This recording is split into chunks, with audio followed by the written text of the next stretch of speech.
Pre കൂട്ടുകാർക്കും all P S C exam ടിപ്സിലേക്ക് സ്വാഗതം ചെയ്യാണ്. നമ്മളിവിടെ പരിചയപ്പെടുത്താൻ തുടങ്ങിയ SCRT സീരീസിൽ നമ്മൾ ഇന്നിവിടെ ചർച്ച ചെയ്യാൻ പോകുന്നത് 5ാം ക്ലാസ്സിലെ പുതിയ സാമൂഹ്യ ശാസ്ത്രം ടെക്സ്റ്റ് ബുക്കിൽ 2ാമത്തെ അധ്യായം മുതൽ 6ാമത്തെ അധ്യായം വരെ, അതായത് നമ്മുടെ പാർട്ട് 1 ടെക്സ്റ്റ് ബുക്കിൽ നമുക്ക് അറിഞ്ഞിരിക്കേണ്ട 2ാമത്തെ അധ്യായം മുതൽ 6ാമത്തെ അധ്യായം വരെ നമ്മുടെ 10th ലെവൽ പ്രിലിം എക്സാമിനൊക്കെ ഗുണപ്രദമാവുന്ന കാര്യങ്ങളാണ് നമ്മളൊന്ന് പരിചയപ്പെടുത്താനായിട്ട് പോകുന്നത്. ഇന്നിവിടെ നമ്മൾ ഒന്നാമതായിട്ട് പരിചയപ്പെടുന്നത് മിശ്രഭോജനവുമായി ബന്ധപ്പെട്ട ഒരു പാരഗ്രാഫ് നമ്മൾ ഈ ഒരു പുസ്തകത്തിൽ നൽകിയിട്ടുണ്ട്. 1917 മെയ് 29 വിവിധ ജാതിക്കാരെ ഒന്നിച്ചിരുത്തി സഹോദരൻ അയ്യപ്പന്റെ നേതൃത്വത്തിൽ എറണാകുളം ജില്ലയിലെ ചേറായിൽ മിശ്രഭോജനം സംഘടിപ്പിച്ചത്. എല്ലാ വിഭാഗം ജനങ്ങൾക്കും ഒന്നിച്ചിരുന്ന് ഭക്ഷണം കഴിക്കുന്നതിനുള്ള അവകാശം നിഷേധിക്കപ്പെട്ടതിനെതിരെയാണ് ഈ സമരം നടത്തിയത്.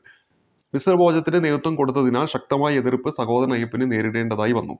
കേരളത്തിൽ നിലനിന്നിരുന്ന സാമൂഹികമായ അസമത്വത്തെയാണ് ഇത് തെളിവാക്കുന്നത്. ജാതി വ്യവസ്ഥയാണ് ഈ അസമത്വത്തിന് കാരണമായത് എന്നാണ് പറയുന്നത്. അപ്പോൾ ഇവിടെ ഏറ്റവും ഇമ്പോർട്ടൻ്റ് ആയിട്ട് ഓർത്തിരിക്കുന്ന മിശ്രഭോജനം അത് സംഘടിപ്പിച്ച ആരാന്ന് വെച്ചാൽ സഹോദരൻ അയ്യപ്പനാണ്. ഏതാണ് ആ തീയതി എന്ന് കൃത്യമായിട്ട് ഇവിടെ കൊടുത്തിട്ടുണ്ട്. 1917 മെയ് 29 1917 മെയ് 29 എവിടെ വെച്ചാന്ന് വെച്ചാൽ എറണാകുളം ജില്ലയിലെ ചേറായിൽ വെച്ചിട്ടാണെന്ന കാര്യം ഓർത്തിരിക്കുക. തുടർന്ന് നമുക്ക് അറിഞ്ഞിരിക്കേണ്ട മറ്റൊരു പാരഗ്രാഫ് ബംഗാളിലെ ഭക്ഷ്യക്ഷാമം എന്ന് പറയുന്ന ഈ ഒരു പാരഗ്രാഫാണ്. ബ്രിട്ടീഷ് ഭരണകാലത്തെ അമിതമായ സാമ്പത്തിക ചൂഷണം ഇന്ത്യയിൽ ഭക്ഷ്യക്ഷാമത്തിന് കാരണമാവുകയും തൽഫലമായി നിരവധി പേർ മരണപ്പെടുകയും ചെയ്തു. ഇതിനൊരു ഉദാഹരണമാണ് 1943 ബംഗാളിലുണ്ടായ ഭക്ഷ്യക്ഷാമം. ബംഗാളിലെ ജനങ്ങളുടെ പ്രധാന ഉപജീവന മാർഗം കൃഷിയായിരുന്നു. ബംഗാൾ തീരത്തുണ്ടായ ശക്തമായ കൊടുങ്കാറ്റിന്റെ ഫലമായി അവിടുത്തെ നെൽകൃഷി വ്യാപകമായി നശിച്ചു. ഇതിനെ തുടർന്ന് ബംഗാളിൽ ഭക്ഷ്യക്ഷാമം ഉണ്ടായി. ഈ ക്ഷാമകാലത്ത് ഏകദേശം 30 ലക്ഷം പേർ പട്ടിണി മൂലം മരണപ്പെട്ടു എന്നാണ് പറയുന്നത്.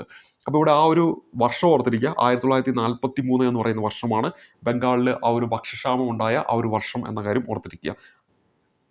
ഇനി അടുത്തായിട്ട് നമ്മളിവിടെ പരിചയപ്പെടുന്ന ദേശീയ ഭക്ഷ്യസുരക്ഷാ നിയമം നാഷണൽ ഫുഡ് സെക്യൂരിറ്റി ആക്ട് 2013 എന്ന് പറയുന്ന ഒരു പാരഗ്രാഫാണ്. ഇത് പലപ്പോഴും PSC പരീക്ഷയിൽ പ്രത്യേകിച്ചും 10th പ്രിലിം എക്സാം ഇതേപോലെ തന്നെ ഏത് വർഷമാണെന്ന് ചോദിച്ചിട്ടുണ്ട്. അപ്പോൾ ദേശീയ ഭക്ഷ്യസുരക്ഷാ നിയമം വർഷം ചോദിച്ചിട്ടുണ്ടെങ്കിൽ 2013. ഇന്ത്യയിലെ ദേശീയ ഭക്ഷ്യസുരക്ഷാ നിയമം 2013 നിലവിൽ വന്നു. എല്ലാവർക്കും ഭക്ഷ്യസുരക്ഷ ഉറപ്പാക്കുക എന്നതാണ് ഈ നിയമത്തിന്റെ ലക്ഷ്യം. ഈ ലക്ഷ്യം മുൻനിർത്തി പ്രവർത്തിക്കുന്ന ശക്തമായ ഒരു പൊതുവിതരണ സംവിധാനം എന്താണ് നമ്മുടെ രാജ്യത്ത് നിലവിലുണ്ടെന്ന കാര്യം ഓർത്തിരിക്കുക. അപ്പോൾ ആ വർഷം ഓർത്തിരിക്കുക 2013. ഇനി അടുത്തത് 2023 അന്താരാഷ്ട്ര ചെറുധാന്യ വർഷം എന്ന് പറയുന്ന ഒരു പാരഗ്രാഫാണ്. പലപ്പോഴും PSC പരീക്ഷ ചോദിച്ചിരിക്കുന്ന ഒരു വർഷം തന്നെയാണ്. 2023 അന്താരാഷ്ട്ര ചെറുധാന്യ വർഷമാണെന്ന് കാര്യം ഓർത്തിരിക്കുക. ഐക്യരാഷ്ട്ര സംഘടനയുടെ നിർദ്ദേശപ്രകാരം 2023 അന്താരാഷ്ട്ര ചെറുധാന്യ വർഷമായി തിരഞ്ഞെടുക്കപ്പെട്ടു. ചെറുധാന്യങ്ങളുടെ ഉൽപ്പാദനവും ഉപഭോഗവും പ്രോത്സാഹിപ്പിക്കുക എന്നതാണ് അന്താരാഷ്ട്ര ചെറുധാന്യ വർഷാചരണത്തിന്റെ പ്രധാന ലക്ഷ്യം. പുല്ലുവർഗത്തിൽപ്പെടുന്ന ധാന്യവിളകളാണ് ചെറുധാന്യങ്ങൾ എന്ന് പറയുന്നത്. അപ്പോൾ ഇവിടെ എന്താണ് പുല്ലുവർഗത്തിൽപ്പെടുന്ന ധാന്യവിളകളാണ് ചെറുധാന്യങ്ങൾ. ആ ചെറുധാന്യങ്ങളുടെ എക്സാമ്പിളാണ് ഇവിടെ ഈ ഒരു ചിത്രത്തിൽ കൊടുത്തിരിക്കുന്നത്. ഒന്ന് റാഗി, മറ്റൊന്ന് മണിച്ചോളം അല്ലെങ്കിൽ ജോവർ, പിന്നെ ബാർലി വരുന്നുണ്ട്, വരക് വരുന്നുണ്ട്, ബജറ വരുന്നുണ്ട്, തിന വരുന്നുണ്ട്. അപ്പോൾ തന്നിരിക്കുന്ന ഓപ്ഷനിൽ ചെറുധാന്യങ്ങളിൽ പെടുന്ന ഏത് പെടാത്തത് ഏത് എന്ന തരത്തിലുള്ള ചോദ്യങ്ങൾ നമുക്ക് പ്രതീക്ഷിക്കാം. അവിടെ ഓപ്ഷനിൽ ഒരുപക്ഷെ ഈ ഒരു ഭാഗത്ത് നിന്നായിരിക്കും ചോദ്യങ്ങൾ വരിക. അപ്പോൾ ഏതെല്ലാമാണ് ചെറുധാന്യങ്ങളിൽ പെടുന്നത്? ഒന്ന് റാഗിയാണ്, മറ്റൊന്ന് മണിച്ചോളം അല്ലെങ്കിൽ ജോവർ, മറ്റൊന്ന് ബാർലി, ബജറ, വരക്, അതുപോലെ തന്നെ തിന എന്നീ പേരുകൾ ഓർത്തിരിക്കുക. അപ്പോൾ ഇവിടെ നമ്മൾ ഈ ബജറ ഓർത്തിരിക്കുക, ആ ബാ വെച്ച് തന്നെ വരുന്ന ബാർലി ഓർത്തിരിക്കുക, പിന്നെ ബജറയിലെ ജാ വെച്ച് വരുന്ന ജോവർ ഓർത്തിരിക്കുക, അതിനെയാണ് മണിച്ചോളം എന്ന് വിളിക്കുന്നത്. പിന്നെ റാ വെച്ച് വരുന്ന റാഗി ഓർത്തിരിക്കുക, പിന്നെ വരുന്നത് വരകും അതുപോലെ തന്നെ തിനയുമാണെന്ന കാര്യം ഓർത്തിരിക്കുക. അപ്പോൾ ഇവിടെ പറഞ്ഞു പോകുന്നത് എന്താണ്? ജോവർ, റാഗി, വരക്, തിന തുടങ്ങിയവ ചെറുധാന്യങ്ങളിൽ ഉൾപ്പെടുന്നു. ഹൃദയ സംബന്ധമായ പ്രശ്നങ്ങളെയും മറ്റ് ജീവിതശൈലി രോഗങ്ങളെയും നിയന്ത്രിക്കാൻ ചെറുധാന്യങ്ങൾക്ക് കഴിയും. അതിനാൽ പോഷക സമൃദ്ധമായ ചെറുധാന്യങ്ങൾ നമ്മുടെ ഭക്ഷണത്തിൽ നിത്യേന ഉൾപ്പെടുത്തണമെന്നാണ് പറയുന്നത്. അപ്പോൾ ഹൃദയ സംബന്ധമായ പ്രശ്നങ്ങളെയും അതുപോലെ തന്നെ മറ്റ് ജീവിതശൈലി രോഗങ്ങളെയും നിയന്ത്രിക്കാൻ എന്താണ് ചെറുധാന്യങ്ങൾക്ക് പറ്റും എന്ന കാര്യം ഓർക്കുക. അപ്പോൾ 2023 ഐക്യരാഷ്ട്ര സംഘടനയുടെ നിർദ്ദേശപ്രകാരം ചെറുധാന്യ വർഷമായിട്ട് തെരഞ്ഞെടുത്തത് എന്ന കാര്യം കൂടി ഓർത്തിരിക്കുക. അപ്പോൾ അത് കൃത്യമായിട്ട് നമ്മുടെ SCRT ടെക്സ്റ്റ് ബുക്കിൽ പറഞ്ഞു പോകുന്നതുകൊണ്ട് തന്നെ ചോദ്യകർത്താവ് ഇതിൽ നിന്നൊരു ചോദ്യം ഇടാനുള്ള സാധ്യതയുണ്ട്. അപ്പോൾ പേരുകൾ ഓർത്തിരിക്കുക. ആദ്യം നമ്മൾ ഓർത്തിരിക്കേണ്ട ബജറ എന്ന് ഓർത്തിരിക്കുക. ബജറ ഓർത്തിരിക്കുകയാണെങ്കിൽ നമുക്ക് എന്താണ് ഈ പറയുന്ന ബാർലിയിലേക്ക് വരാം. ബാ വെച്ചിട്ട് ബാർലി, പിന്നെ ബജറയിലെ ജാ വെച്ചിട്ട് ജോവർ, അതിനെയാണ് ചോളം എന്ന് പറയുക. അതുപോലെ തന്നെ റാ വെച്ചിട്ട് റാഗിയിലേക്ക് വരിക, പിന്നെ വരകുമുണ്ട്, തിനയുമുണ്ട് എന്ന കാര്യം ഓർത്തിരിക്കുക. ഇനി അടുത്തത് നമ്മൾ പരിചയപ്പെടുന്നത് വരുമാനത്തിനായി ഒരു വ്യക്തി കായികമായോ ഭൗതികമായോ ചെയ്യുന്ന പ്രവർത്തനമാണ് എന്തെന്ന് പറയുന്നത്? തൊഴിൽ എന്ന് പറയുന്നത്. വരുമാനത്തിനായിട്ട് ഒരു വ്യക്തി കായികമായോ ഭൗതികമായോ ചെയ്യുന്ന പ്രവർത്തനമാണ് തൊഴിൽ എന്ന് പറയുന്നത്. തൊഴിലിന് പ്രതിഫലം കൂലിയായോ ശമ്പളമായോ ലഭിക്കുന്നു. വ്യക്തികളുടെ പ്രധാന വരുമാന മാർഗ്ഗമാണ് തൊഴിൽ എന്ന് പറയുന്നത്. നമുക്കറിയാവുന്ന ബേസിക് കാര്യങ്ങളാണ്. പക്ഷേ ഇത് ഇതുപോലെ തന്നെ ഒരു ചോദ്യമായിട്ടൊക്കെ വേണമെങ്കിൽ ചോദിക്കാം. കാരണം ബേസിക് ആയിട്ട് അറിഞ്ഞിരിക്കേണ്ട കാര്യങ്ങളാണ്. അതുകൊണ്ട് തന്നെ പ്രത്യേകിച്ചും ഈ ചെറിയ ലെവലിലുള്ള ടെക്സ്റ്റ് ബുക്കിൽ നിന്ന് ഇങ്ങനെയുള്ള ചോദ്യങ്ങളൊക്കെ എടുത്ത് പ്രിലിം എക്സാമിൽ ചോദ്യങ്ങളായിട്ട് വരാറുണ്ട്. അതിൽ തന്നെ കൂലിയും ശമ്പളവും തമ്മിലുള്ള ഒരു ഡിഫറൻസ് ഇവിടെ നൽകിയിട്ടുണ്ട്. നമ്മൾ പലപ്പോഴും കൂലി ശമ്പളം എന്നൊക്കെ കേട്ടിട്ടുണ്ട്. എന്താണ് ഇതിൻ്റെ ഒരു വ്യത്യാസം എന്നാണ് ഇവിടെ പറയുന്നത്. കരാർ പ്രകാരം സേവനങ്ങൾ നിർവഹിച്ചതിന് തൊഴിലുടമ തൊഴിലാളിക്ക് നൽകുന്ന പ്രതിഫലമാണ് കൂലി എന്ന് പറയുന്നത്. മണിക്കൂറുകളുടെയോ ദിവസത്തിൻ്റെയോ അടിസ്ഥാനത്തിൽ കൂലി നിശ്ചയിക്കപ്പെട്ട് നൽകുന്നത്. എന്നാൽ പ്രതിമാസ അടിസ്ഥാനത്തിൽ ജീവനക്കാർ നിർവഹിക്കുന്ന ജോലിക്ക് തൊഴിലുടമ നൽകുന്ന പ്രതിഫലമാണ് ശമ്പളം എന്ന് പറയുന്നത്. അപ്പോൾ സിമ്പിളായിട്ട് നമ്മുടെ വീട്ടിൽ എന്തെങ്കിലുമൊക്കെ പണിയെടുക്കാൻ വരുന്നവരുണ്ടെങ്കിൽ അവർക്ക് നമ്മൾ വൈകുന്നേരങ്ങളിൽ കൊടുക്കുമ്പോൾ കൂലി എന്നാണ് പറയുക. ഇന്നത്തെ കൂലി ഇത്ര എന്ന് പറഞ്ഞായിരിക്കും നമ്മൾ കൊടുക്കുക. അതല്ലെങ്കിൽ നമ്മളിപ്പോൾ ഒരു LD ക്ലർക്കായിട്ട് ജോലി കിട്ടിയിട്ട് ഓരോ മാസവും നമ്മുടെ അക്കൗണ്ടിലേക്ക് വരുന്നതിനെ നമ്മൾ ശമ്പളം എന്നാണ് പറയുക. ആ ഒരു ഡിഫറൻസ് തന്നെ ഓർത്ത് വെച്ചാൽ മതി. അപ്പോൾ അതിൻ്റെ ഡിഫറൻസ് എന്താണെന്ന് ഒരു കൊച്ചുകുട്ടിക്ക് മനസ്സിലാവുന്ന രീതിയിൽ 5ാം ക്ലാസ്സിലെ ടെക്സ്റ്റ് ബുക്കിൽ ഇവിടെ നൽകിയിരിക്കുകയാണ്. പക്ഷേ ഈ കാര്യങ്ങളൊക്കെ കൃത്യമായിട്ട് ഒന്ന് വായിച്ച് മനസ്സിലാക്കിയിട്ട് വേണം പോകാനായിട്ട്. കാരണം ഇതിൽ നിന്നൊക്കെ തന്നെ ചിലപ്പോൾ പരീക്ഷകളിലെ ചോദ്യം നമുക്ക് പ്രതീക്ഷിക്കാവുന്നതാണ്. ഇനി എന്താണ് ആസ്തികൾ എന്നത് ഒരു ചെറിയ പാരഗ്രാഫിൽ കൊടുത്തിട്ടുണ്ട്. വിവിധ രൂപത്തിലുള്ള ധനവിഭവങ്ങളാണ് ആസ്തികൾ എന്നറിയപ്പെടുന്നത്. കെട്ടിടങ്ങൾ, വസ്തുവകൾ തുടങ്ങിയവയാണ് ആസ്തികൾക്ക് ഉദാഹരണമാണ്. അപ്പോൾ വിവിധ രൂപത്തിലുള്ള ധനവിഭവങ്ങളെയാണ് നമ്മൾ ആസ്തികൾ എന്ന് പറയുന്നത്. അതിന് ഉദാഹരണമാണ് നമ്മുടെ കെട്ടിടം, അതുപോലെ തന്നെ വസ്തുവകളൊക്കെ എന്താണ് ഈ ആസ്തികൾ എന്ന കാറ്റഗറിയിൽ ഉൾപ്പെടുന്നു. ഇനി അടുത്ത് നമ്മൾ പരിചയപ്പെടുന്നത് വരുമാന സ്രോതസ്സുകൾ. വരുമാനം എന്ന രീതിയിൽ ഒരു പാരഗ്രാഫ് തന്നിട്ടുണ്ട്. കൃഷിയിൽ നിന്ന് നമുക്ക് ലഭിക്കുന്ന വരുമാനം എന്ന് പറയാൻ അതിൻ്റെ വിളയാണ്. കൃഷി നമ്മൾ ചെയ്തു കഴിഞ്ഞാൽ നമുക്ക് അതിൽ നിന്ന് ലഭിക്കുന്ന വിളയിലൂടെയാണ് നമുക്ക് എന്ത് ചെയ്യുന്നത്, വരുമാനം ലഭിക്കുന്നത്. ഇനി തൊഴിലിൽ നിന്ന് നമുക്ക് കൂലിയും കിട്ടും ശമ്പളവും കിട്ടും. അപ്പോൾ എന്താണ് കൂലി, എന്താണ് ശമ്പളം എന്നതിൻ്റെ ഡിഫറൻസ് നമ്മൾ പഠിച്ചതാണ്. ഒരു ബിസിനസ് ചെയ്താൽ അതിൽ നിന്ന് നമുക്ക് ലഭിക്കുന്ന വരുമാനം എപ്പോഴും എന്തായിരിക്കും, അതിൻ്റെ ലാഭമായിരിക്കും. നമ്മളൊരു ബാങ്കിൽ എന്തെങ്കിലും സാധനം നിക്ഷേപിച്ചിട്ടുണ്ടെങ്കിൽ പലിശയാണ് നമ്മുടെ വരുമാനം എന്ന് പറയുന്നത്. ആസ്തികളിൽ നിന്ന് നമുക്ക് വാടകയും പാട്ടവുമാണ് നമുക്ക് ലഭിക്കുക. അപ്പോൾ നമ്മുടെ കുറച്ച് ലാൻഡ് ഉണ്ടെങ്കിൽ ആ ലാൻഡ് നമ്മൾ ആർക്കെങ്കിലും കൊടുക്കുകയാണെങ്കിൽ നമുക്ക് പാട്ടം ലഭിക്കും, അല്ലേ, കൃഷി ചെയ്യാനായിട്ട് കൊടുത്താൽ. അതേ സമയത്ത് നമ്മൾക്ക് ഒരു കെട്ടിടം ഉണ്ടെങ്കിൽ നമുക്ക് അതിൽ നിന്ന് ലഭിക്കുന്ന വരുമാനം എന്ന് പറയുന്നത് വാടകയായിരിക്കും. ഓഹരി നിക്ഷേപങ്ങളിൽ നിന്ന് നമുക്ക് ലഭിക്കുന്നത് ലാഭവിഹിതമാണ്. അപ്പോൾ ഇത് SCERT തന്നിരിക്കുന്ന ഒരു ചെറിയൊരു കോളമാണ്. വേണമെങ്കിൽ ചിലപ്പോൾ ഇതിൽ നിന്നൊക്കെ ചോദ്യങ്ങൾ നമുക്ക് പ്രതീക്ഷിക്കാം. കൃഷിയിൽ നിന്ന് വിള, തൊഴിലിൽ നിന്ന് കൂലി ശമ്പളം, ബിസിനസ്സിൽ നിന്ന് ലാഭം, ബാങ്ക് നിക്ഷേപത്തിൽ നിന്ന് പലിശ, ആസ്തികളിൽ നിന്ന് വാടക അല്ലെങ്കിൽ പാട്ടം, ഓഹരി നിക്ഷേപങ്ങളിൽ നിന്ന് ലാഭവിഹിതം. ഇതൊക്കെ നമുക്ക് ഒരു വട്ടം നമ്മൾ ജസ്റ്റ് ഒന്ന് വായിച്ചു പോയാൽ തന്നെ നമുക്ക് അറിഞ്ഞിരിക്കാൻ പറ്റുന്ന കാര്യങ്ങൾ തന്നെയാണ്. ഇനി കാർഷിക തൊഴിലുകൾ, കാർഷികേതര തൊഴിലുകൾ എന്ന് പറയുന്ന 2 കോളം കൊടുത്തിട്ടുണ്ട്. അതിൽ ഇമ്പോർട്ടൻ്റ് ആയിട്ടുള്ള കുറച്ച് കാര്യങ്ങളുണ്ട്. പ്രകൃതി വിഭവങ്ങൾ ഉപയോഗപ്പെടുത്തി ഭക്ഷ്യവസ്തുക്കളുടെയും നാരുകളുടെയും ഉൽപ്പാദനത്തിനായി സസ്യങ്ങൾ വളർത്തുന്നത്, കന്നുകാലി വളർത്തൽ, മത്സ്യകൃഷി തുടങ്ങിയവ കാർഷിക തൊഴിലുകളാണ് എന്ന് പറയാം. അത് നമുക്കറിയാവുന്ന കാര്യങ്ങളാണ്. ഇന്ത്യയുടെ സമ്പദ് വ്യവസ്ഥയിൽ കൃഷിയുടെ പ്രധാന പങ്ക് വഹിക്കുന്നു. അപ്പോൾ നമ്മുടെ ഇന്ത്യൻ സമ്പദ് വ്യവസ്ഥയിൽ കൃഷി എന്താണ്, പ്രധാന പങ്ക് വഹിക്കുന്നു എന്ന കാര്യം ഓർത്തിരിക്കുക. ഇന്ത്യയിലെ മൊത്തം തൊഴിലുകളിൽ 46.5% പേർ കൃഷിയിലും അനുബന്ധ പ്രവർത്തനങ്ങളിലും ഏർപ്പെട്ടിരിക്കുന്നു എന്ന് എവിടെ പറയുന്നുണ്ട്, എക്കണോമിക് റിവ്യൂ 2022-23 പറയുന്നുണ്ട്. അപ്പോൾ ഈ 2024-25 അധ്യായ വർഷത്തിലെ ഒരു ടെക്സ്റ്റ് ബുക്കാണ്. നമുക്കറിയാം പുതുതായിട്ട് വന്നിരിക്കുന്ന ഒരു എഡിഷനാണ്. അതിൽ കൃത്യമായി പറഞ്ഞു പോകുന്ന ഈ ഒരു പോയിന്റ് ചിലപ്പോൾ നാളത്തെ പ്രിലിം എക്സാമിലോ അല്ലെങ്കിൽ വരാൻ പോകുന്ന മെയിൻ എക്സാമിലോ ഒക്കെ എടുത്ത് ചോദിക്കാവുന്നതാണ്. അപ്പോൾ ഇന്ത്യയുടെ മൊത്തം തൊഴിലാളികളിൽ 46.5% പേരെന്താണ്, കൃഷിയിലും അനുബന്ധ പ്രവർത്തനങ്ങളിലും ഏർപ്പെട്ടിരിക്കുന്നു എന്ന കാര്യം ഓർത്തിരിക്കുക. അത് ഓർത്തിരിക്കാൻ വേണ്ടി ചെറിയൊരു ടിപ്പ് പറഞ്ഞുതരാം. അപ്പോൾ എത്ര പേരാണ് ഈ പറയുന്ന കൃഷിയിൽ ഏർപ്പെട്ടിരിക്കുന്നതെന്ന് വെച്ചാൽ, നമ്മുടെ വീട്ടിലൊക്കെ ഈ പറയുന്ന കൃഷിയുമായി ബന്ധപ്പെട്ട് ഇപ്പോൾ എന്തെങ്കിലുമൊക്കെ നമ്മൾ ജോലിക്കാരെ വെച്ച് നമ്മൾ പണിയെടുക്കുകയാണെങ്കിൽ നമ്മളെപ്പോഴും ഒരു 5 മണി വരെ ആയിരിക്കും നമ്മൾ പണിയെടുക്കുക, അല്ല 5 മണി വരെ ആയിരിക്കും നമ്മൾ പണിയെടുക്കുക. തുടർന്ന് പുറകോട്ട് വരിക 4, പിന്നെ 5ൻ്റെ മുമ്പിലോട്ട് വരിക 6. അപ്പോൾ നമുക്ക് 46.5 എന്ന് നമുക്ക് ഓർത്തിരിക്കാൻ പറ്റും. ആ ഒരു രീതിയിൽ ഞാൻ അങ്ങനെ ഓർത്ത് വെച്ചുകൊണ്ട് ജസ്റ്റ് ഒന്ന് ഷെയർ ചെയ്തെന്നുള്ളൂ. നിങ്ങൾക്ക് ഓക്കെ ആണെങ്കിൽ എന്ത് ചെയ്യാൻ പറ്റും, ഓർത്തിരിക്കാം. അത് 2022-23 എക്കണോമിക് റിവ്യൂവിലെ ഒരു കണക്കാണ് നമ്മളിവിടെ പറഞ്ഞിരിക്കുന്നത്. ഇത്തരത്തിലുള്ള കാര്യങ്ങൾ നമ്മുടെ പ്രിലിം എക്സാമിൻ്റെ പ്രീവിയസ് ക്വസ്റ്റ്യൻ പേപ്പറൊക്കെ എടുത്ത് നോക്കിയിട്ടുണ്ടെങ്കിൽ ഡയറക്റ്റ് ഇത് ചോദ്യമായിട്ട് ഇങ്ങനെ ചോദ്യകർത്താവ് ചോദിച്ചിട്ടുണ്ട്. അതുകൊണ്ട് തന്നെ പുതിയ ടെക്സ്റ്റ് ബുക്കിൽ ഉൾപ്പെടുത്തിയ പുതിയ കാര്യമാണ്. കാരണം പഴയ ടെക്സ്റ്റ് ബുക്കിൽ ഇതുണ്ടാവില്ല. അതുകൊണ്ട് തന്നെ ചോദ്യകർത്താവ് ഒരു ചോദ്യമായിട്ട് വരാൻ പോകുന്ന 10th പ്രിലിമിൽ പ്രതീക്ഷിക്കാം.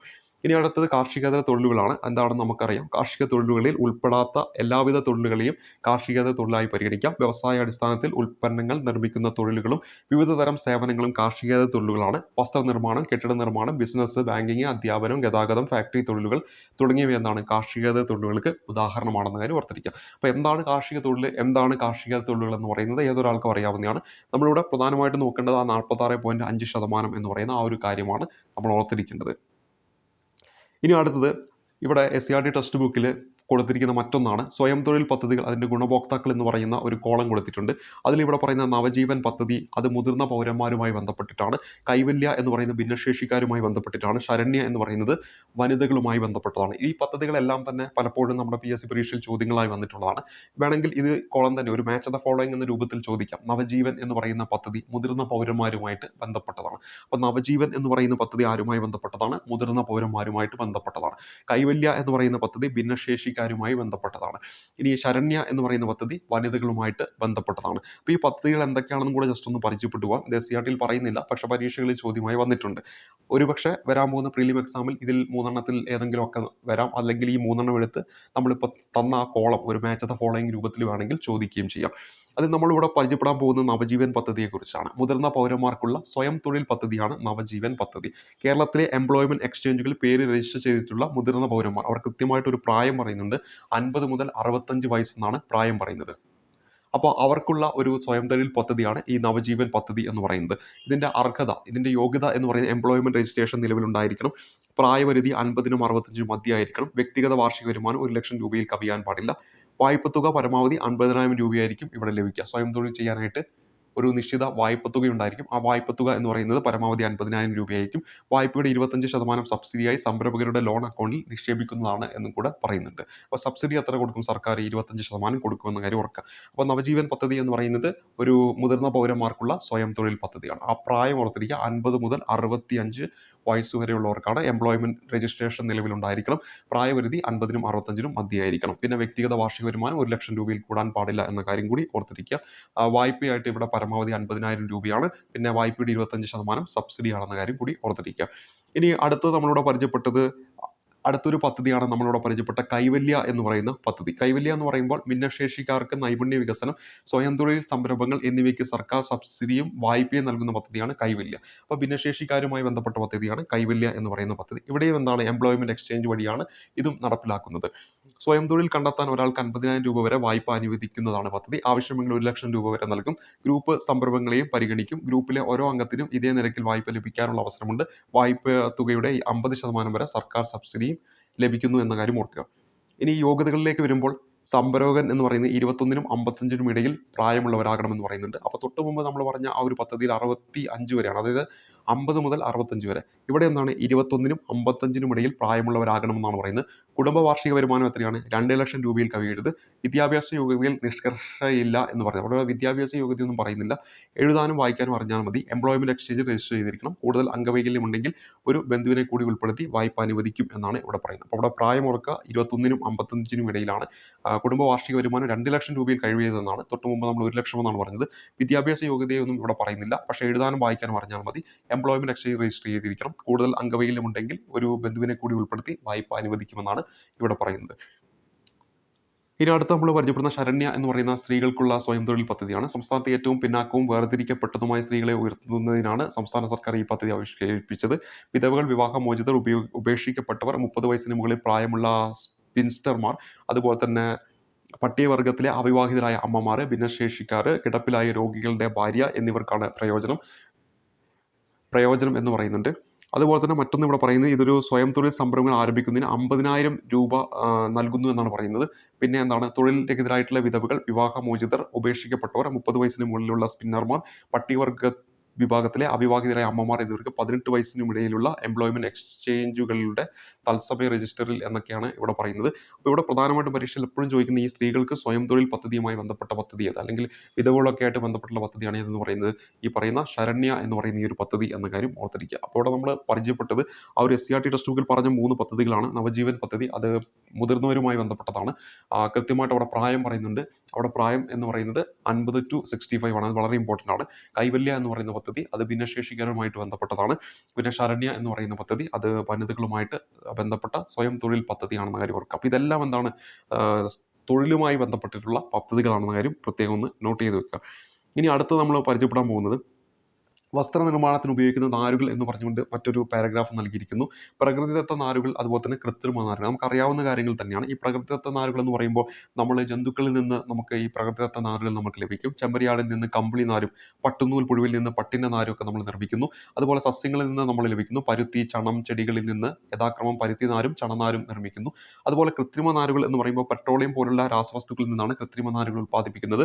പ്രകൃതിദത്ത നാരുകളേക്കാൾ കൃത്രിമ നാര് ഉപയോഗിച്ചുള്ള തുണിത്തരങ്ങൾ ഉൽപ്പാദിപ്പിക്കുന്നതിന് പൊതുവെ ചെലവ് കുറവാണ്, പെട്ടെന്ന് ചുളിവുണ്ടാകില്ല എന്നാൽ എന്താണ് മേന്മയും ഇതിനുണ്ട്. പോളിസ്റ്റർ, നൈലോൺ, റയോൺ തുടങ്ങിയവയ്ക്ക് എന്താണ് പ്രകൃതിദത്ത കൃത്രിമ നാരുകളാണെന്ന കാര്യം ഓർത്തിരിക്കുക. ഇത് രണ്ടും നമുക്ക് ജസ്റ്റ് ഒന്ന് വായിച്ചു പോയാൽ തന്നെ അല്ലെങ്കിൽ തന്നെ നമ്മൾ നിത്യജീവിതത്തിൽ കാണുന്നത് തന്നെയാണ് ഈ പറഞ്ഞ കാര്യങ്ങളെല്ലാം തന്നെ. ഇനി അടുത്തത് നമ്മളിവിടെ പറയുന്നത് നമ്മുടെ പരീക്ഷയ്ക്കൊക്കെ എപ്പോഴും ചോദിക്കുന്ന ഒരു സംഭവമാണ്. ഇവിടെ ഒരു വിളംബരമാണ് നിങ്ങൾ ഈ ചിത്രത്തിൽ ഇവിടെ കാണുന്നത്. അതുമായി ബന്ധപ്പെട്ട് തെക്കൻ കേരളത്തിലെ താഴ്ന്ന ജാതിക്കാർക്ക് എന്ന് പറയപ്പെട്ടിരുന്ന വിഭാഗങ്ങളിലെ സ്ത്രീകൾക്ക് മേൽവസ്ത്രം ധരിക്കുന്നതിനുള്ള അവകാശം അനുവദിച്ചുകൊണ്ട് 1859 അന്നത്തെ തിരുവിതാംകൂർ രാജാവായ ഉത്രം തിരുനാൾ മാർത്താണ്ഡവർമ്മ പുറപ്പെടുവിച്ച വിളംബരമാണ് ഇത്. അപ്പോൾ ഈ 1859 എന്ന് പറയുന്ന ചാനാർലകള എന്ന് നിങ്ങൾ കേട്ടിട്ടുണ്ടാകും.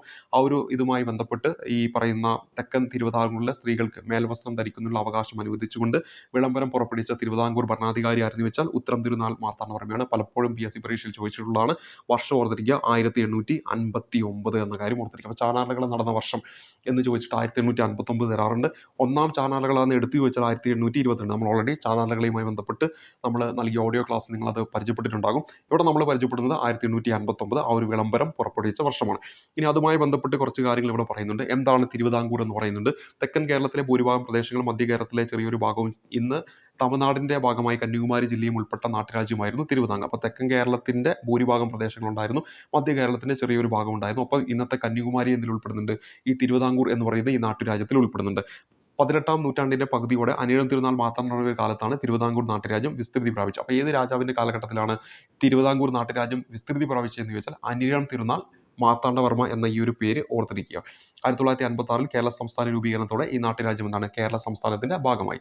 ഇനി അതുമായി ബന്ധപ്പെട്ട് നമ്മളിപ്പോൾ പറഞ്ഞ ആ ഒരു സമരമാണ് മേൽമുണ്ട് സമരം എന്ന് പറയുന്നത്. 19ാം നൂറ്റാണ്ടിൻ്റെ തുടക്കത്തിൽ തെക്കൻ തിരുവിതാംകൂറിൽ സ്ത്രീകൾ മാറുമടക്കുന്നതിന് വേണ്ടി നടത്തിയ സമരമാണ് മേൽമുണ്ട് സമരം. ഇതിനാണ് ചാനാർലകള എന്നും വിളിക്കുന്നത്. അക്കാലത്ത് ഉയർന്ന ജാതിയിൽപ്പെട്ടവരെന്ന് പറയപ്പെട്ട സ്ത്രീകൾക്ക് മാത്രമേ മേൽവസ്ത്രം ധരിക്കുവാനുള്ള അവകാശം ഉണ്ടായിരുന്നുള്ളൂ. താഴ്ന്ന ജാതിക്കാരായി കരുതപ്പെട്ടിരുന്ന വിഭാഗത്തിലെ സ്ത്രീകൾക്ക് മേൽജാതിക്കാരുടെ മുന്നിൽ മാറുമറയ്ക്കാനുള്ള അവകാശം ഉണ്ടായിരുന്നില്ല. ഇതിനെതിരെ 19ാം നൂറ്റാണ്ട് ആദ്യഘട്ടത്തിൽ ഈ അവകാശം നേടിയെടുക്കുന്നതിനായി നടത്തിയ സമരമാണ് എന്തെന്ന് പറയുന്നത് മേൽമുണ്ട് സമരം എന്ന് പറയുന്നത്. അപ്പോൾ ഇതിൻ്റെയൊക്കെ ഫലമായിട്ടാണ് 1859 ഉത്രം തിരുനാൾ മഹാരാജാവ് എന്ത് ചെയ്യുന്നത്? മേൽമുണ്ട് ധരിക്കാനുള്ള അവകാശം കൊടുത്തുകൊണ്ടുള്ള ആ ഒരു വിളംബരം പുറപ്പെടുവിക്കുന്നത്. ഇനി തുടർന്ന് ഈ ഒരു ചാപ്റ്ററിലൂടെ കടന്നു വരുമ്പോൾ അവിടെ പ്രധാനപ്പെട്ട മറ്റൊന്നാണ് വസ്ത്രം ഒരു സമരായുധം എന്ന് പറയുന്ന ഒരു സബ് ഹെഡിങ്ങിൽ കുറച്ച് കാര്യങ്ങൾ കൊടുക്കുന്നു.